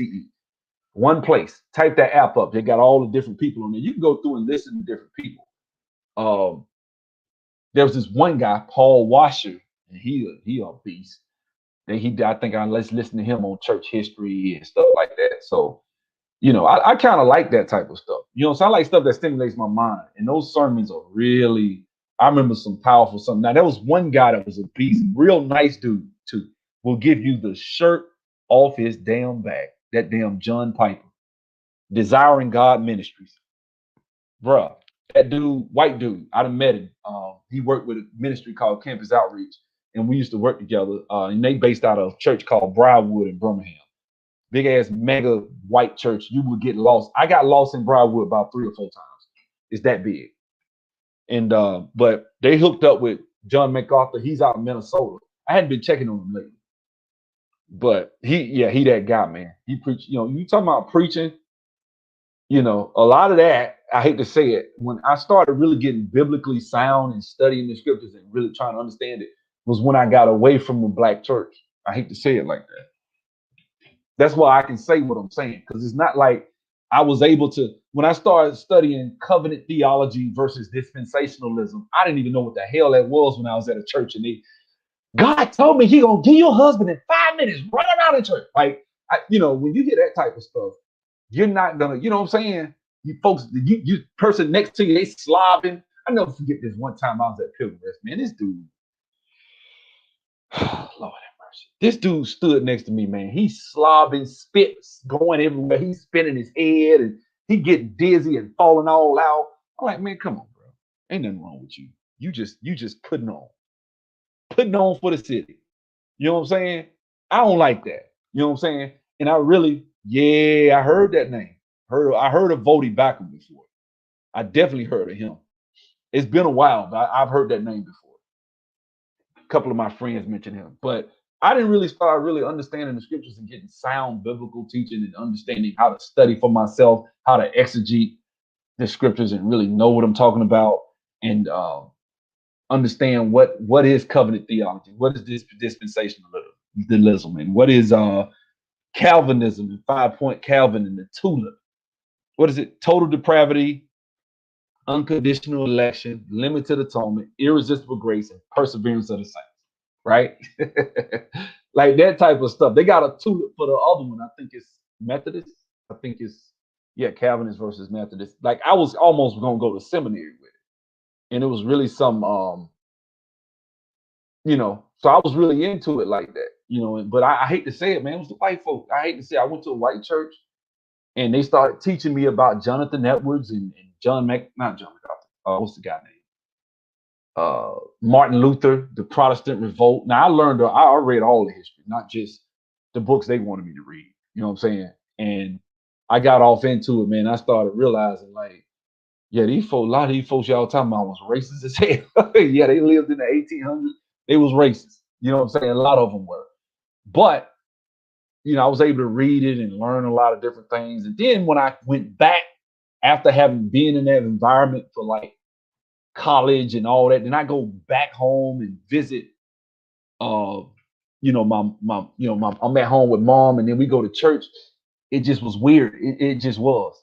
There was a song by the guy, The Truth. Not The Truth. What's that guy name? I got his name. I got his CD too. It's somewhere around here. It's called Give Us the Truth. And then he was talking about how he was in that. He grew up just like me in the Pentecostal stuff and people running around. My church ain't Pentecostal, it's Baptist, but still.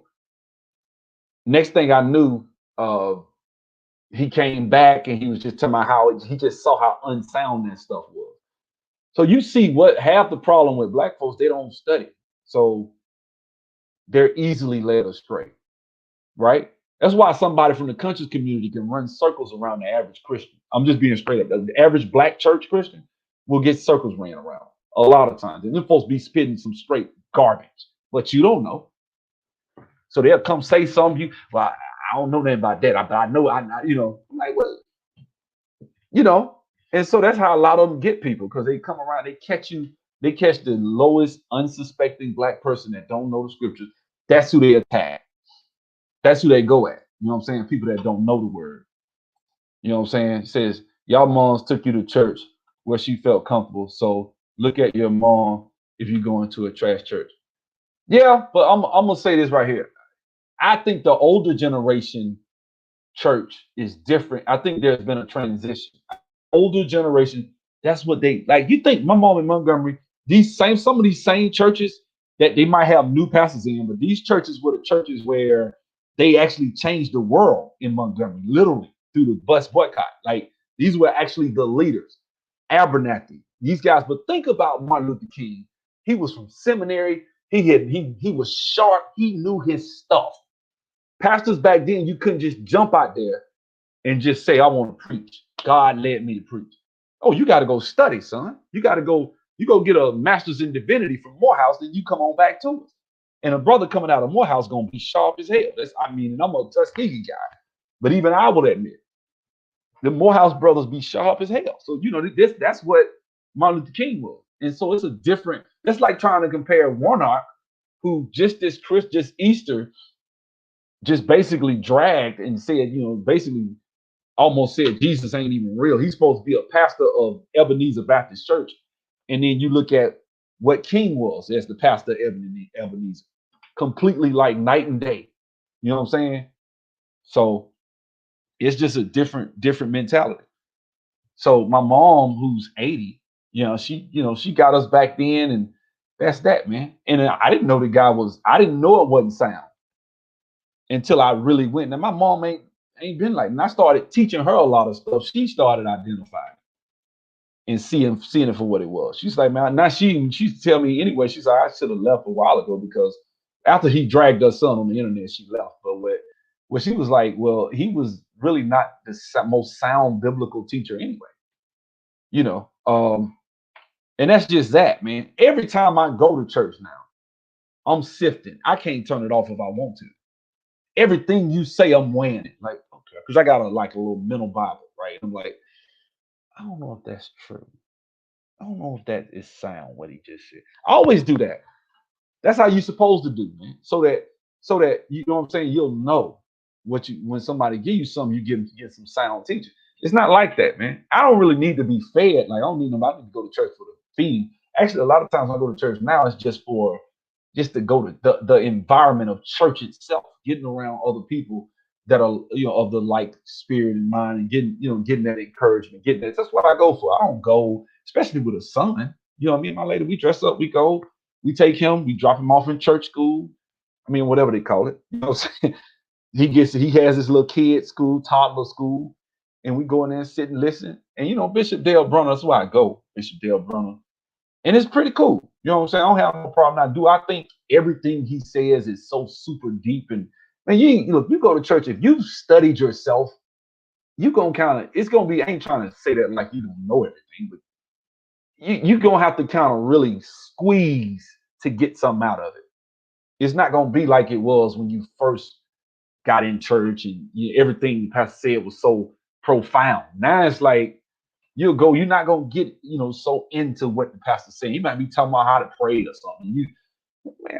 He's talking about the Father, the Lord's Prayer, the actual sense. Okay, you got adoration, confession, thanksgiving, supplication. Like you already, as soon as he say that, the Lord's Prayer, that's what's coming to my mind already, right? That's the way the Lord's Prayer is set up. ACTS. That's the acronym that I use. I already got one in my head. So when he's saying something, I'm comparing it. Like, so it's like that. And I hate to say that because but that's what studying and putting something in your brain, that's what it does to you. Kind of make you kind of sift when you go, which is good because it's a protection mechanism. So when I see people out here saying stuff, dragging the church, I think there's some validity to it. You know what I'm saying? Because I think, black folks we don't study, man. We don't study. We don't study the Bible. You got folks out here talking about they devout Christians, been going to church every year. Them jokers don't know. I'm talking about basic Old Testament stuff. Like, okay, tell me what book is David in? Name the books that contain David. They don't know. They don't know. They don't know. They don't know if you tell me where Elijah was. Who is it? Okay, what book is Elijah? Who's the prophet that took the double anointing of Elijah when he went up? Right? Like, if you just read the Old Testament one time, you're supposed to know that. I ain't read that but a couple of times in my whole life, but I still remember who it is. Because that's like one of the major, you got the minor prophets and the major prophets, right? That's, even though it wasn't an epistle, a book that he wrote. You talking about Elisha, you know what I'm saying? Little stuff like that, man. Average black person that go to church does not know that stuff. They don't. All they might know is a few things about the Gospels and Acts. That's it. And they might know a couple of other epistles and a few things that were said in Galatians. That's about it. But when you start really getting into the nitty gritty of stuff like that, and that's why you see the church looking like it does, where people, they don't have no orderly worship. It literally tells you how to worship, but they don't do that. So, it is what it is. Let's keep it 100. Folks ain't reading. Folks in general are easily swayed. Yeah, they are. I think you easily swayed because you don't read. If you read, you cannot be easily swayed. You can't. Nobody can you ain't gonna just come and tell me God condones homosexuality. And I've seen people try it. Like, I've seen people stand up and dance and, Leviticus says this, but that was the Old Testament and God gave us a new covenant and this and that. I'm like, yeah, but also in Romans chapter 1, verse 26, it calls it unnatural. And if you go to 1 Timothy, it says this. And if you go here, it says this. Even in the New Testament, that was pretty much, that doctrine held through. Don't tell me that God condoned that. So that's not of God. I don't care what you say. See, that's the type of stuff, but the average Christian, that's his business. Come on out. When you hear a Christian like, if that's who you are, you need to accept. No, that ain't who you are. That is not who you are. That's a lie from the pits of hell. You see how the difference is when you know versus what the world tells you? You know what I'm saying? The Bible, for example, somebody you can easily tell a Christian, hey, it ain't your business. Don't you judge, right? You can easily tell the average Christian, the average black Christian don't read. They don't know, wait a minute. Shall we not judge one another in the church? Ain't that what's in 1 Corinthians, 5? You know what I'm saying? Like, was it 5, chapter 9? I think that's where it starts at. You know what I'm saying?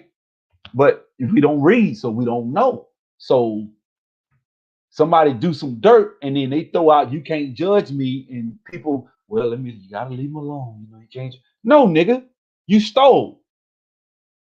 That's clear. You was stealing. You need to go sit down somewhere. Oh, you wait a minute, you sleeping with this man white? Oh no, you ain't you ain't no deacon no more, bro. You can go sit down. Like that's but see, people scared to do that. We need that confrontation. That's what you need. It should be a lot of confrontation going on in the church. You know why? Because it's iron. You're supposed to be getting sharpened.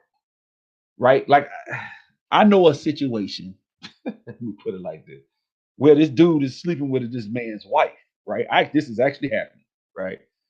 The man called the the wife is trying to divorce the husband, right? The husband, which I ain't gonna lie, I would have let her ass go. Like that's just me. She's sleeping with a nigga from the church, right? So when she went, like, so the dude, the husband called the pastor, right? Told the pastor, and the pastor called the deacon and was like, "Look, I'm gonna have to, like, you're gonna have to sit down, son. You messing? Is it true?" He actually said, he said, "Yeah." He said, "Well, you cannot, brother. I can't have you in leadership in the church. I can't." So him and a couple people called the brother and told him he couldn't be in leadership. Now, what made it crazy? The dude called her that she was sleeping with. The dude called her, and then she called him, the husband, and went off on the husband. This is my thing. You ain't got grounds to stand on. The nigga told her he was gonna call the husband and go off on her. I wish a nigga would call me. Nigga, you sleeping with what? Where you at, nigga? Where you at? Come tell me to my face what you gotta say. Ain't nowhere in hell. I'm like, nigga, you bold. You is bold. Talking about calling me, and you bold. You is bold. But see, that's the thing. Like, he actually said that, and I don't think he did it. He didn't do it. But the thing is, man, like, you know, that's what we need, man. Folks need to be getting sat down. A lot of folks, if you out of order, you're doing something wrong, hey, sit down. Don't get mad about it. And you know what? That's a mark of maturity. Yeah, actually, when people can come to you and admonish you, which is warning you, or if they come and they come and get on to you by something you're doing wrong, and you accept it and you say, you know what, you're right, and you move on. That's the mark of maturity. You know what I'm saying? True maturity. That's what it takes, is being able to accept when you're wrong and just say, hey, I was wrong. I was this. I shouldn't have been sleeping with this girl. I shouldn't have been this. I shouldn't have been that. And then move on, man. You know what I'm saying? But if you don't, that's on you. You know what I'm saying? And that's when you have a lack of discipline, then you have a weak church. And when you have a weak church, you have what we have today. You know what I'm saying? If it was real, if people were adhering to what they were supposed to be adhering to, we wouldn't have the problems we have with the church. We wouldn't. Now, I still am a proponent of the church. I think the church still has a lot, and I see a lot of good things going on in the church to this day. So I'm not going to sit here and drag the church forever, but I do think that it needs to be changed. There needs to be a renaissance of biblical sound teaching and just right living, man. You know what I'm saying? Like being a man on your word. There's little basic principles that carry over in business from you being in the church, carry over in your marriage from you being in the church, carry over in your fatherhood and your mother, being a mother or father, carry over in your dating from being in the church, not lying to women, telling them, hey, this is what's up. At least just little bitty basic stuff like that. Keeping your word. When you tell somebody something, damn it, you try to keep your word. Little bitty stuff, integrity. What are you saying and what are you really doing? And the difference between the two, that's what you mean when you say integrity. Is there a difference? It shouldn't be no difference. But if it's completely congruent, then that's what's called integrity. If it's not, then that's a lack of integrity. You know what I'm saying? I don't know. I just think that's something that we need, man. We I think we've lost that, and I think that the community has suffered, and we see it with these murders. We see it with even Black Lives Matter, in the way we're so easily led astray. Guys, let me tell y'all something. I know it's gonna sound real coonish, but I ain't gonna say coonish, but somebody might, oh, nigga, you just saying it because it's a white man. No, I'm gonna tell you, this is really the truth. This is really what happened. You know who really first warned me about the evils of communism and socialism? A white pastor. I went to the church. This was way back, probably like 98, right? We went to this church and he was doing a series on biblical teaching. Not biblical. He was doing a series on communism, which I didn't even know, and the evils of it. And he went in, man, and he was just going through naming off all these people, Nietzsche and all these different folks. And he was just talking about how this postmodernism, that's where I got the phrase from. He was the first person I heard use it. He was just talking about how it's what it's been and moral relativism. And he started using those phrases and that shit stuck. That whole damn sermon soaked into my psyche. I listened to I sat up front and didn't move. I just stared, listening to every word. Right? Because I saw it. I saw the implications of what it meant when you talk about Marxism. And that's what he was talking about, Marxism. And I just saw it. And from that point on, it helped me. That's why you hear me today when I talk about Marxism and socialism and how it hurts black people and how we out here holding our fists in the air and what it really. He was the first person to tell me all that stuff. Way back in the 90s, man. I never forgot that. You know what I'm saying? One thing you won't hear is that you ain't gonna get that sermon from a black man. You won't. Most black people aren't really up on it like that when it comes to Marxism. They don't care. They don't know. They either don't know, don't care, or they're very pro-Marxist. And they what they call black liberation theology, right? That's what they own. And it's some of them in Montgomery. You know what I'm saying? So I hate to say it, a lot of times when you want to really get some sound biblical teaching, a lot of times you have to go to the white boys. Unfortunately, we got ours now. We do got our Tony Evans and Myron Golden, people like that. But God rest his soul. The brother Myron, what's the one that died in the plane crash? I forgot his name, but he was pretty solid. He died. That brother died. He was good. Monroe, what's his name? Miles Monroe, I think that was his name. He was solid. But anyway, I always felt like the guy Creflo Dollar, right? I didn't like Creflo Dollar back in the day because I know that health, wealth gospel is. I just don't believe in it. I don't think that just because you're a believer, you'll never get sick. You're supposed to be rich. No, and that's how people talk, right? And I think when you're a pastor up here asking for a $65 million jet, I think you completely don't understand the gospel when you say something like that. Because what you're saying is, I'm the one. No, the message can be given to somebody and you can send them to live there. You don't need a $65 million jet just because you so great that you're the only one that can bring the message. See, but and I actually told that to one of his members. We had a lockdown, drag out argument in Bonefish Grill. We was arguing like cats and dogs because they black folk love their pastor, And I said, look, when he asked for that jet, I said he out of order. Why? What's wrong? Why can't he ask God for that? Why can't he trust? I said, because, and I told him, I said, man, because you don't need a $65 million jet. I actually look at jet. I actually want a jet. So I know how much they cost. If your Learjet broke, let's say it was a $2-3 million Learjet, it broke with his daughters over in London or something, ran off the runway, said it was messed up. He needed a jet. I told the whole story. I said, if he needed a jet, he can go get, I took him on my phone. I said, look, here go a jet right here. $8 million. Newer, better, everything. Why you need it is big and it holds just as many people as that G6 he talking about he wanted. Why does he need a $65 million G6? Why not spend $10 million, $20 million on a jet? And that's a lot of money when you're talking about $20 million. The rest of the money, you could take, I'm talking about, you could buy a brand new jet for $20 million. Nice. You ain't got to buy a G6, right? Man, we sat there and argued, man. It was what it was, but look here, guys, I'm gonna have a good one, man. I mean, y'all have a good one. I'm finna go. I'll see y'all later. Erica, hit me up. I want to try to do that interview. Anyway, y'all have a good one. See y'all.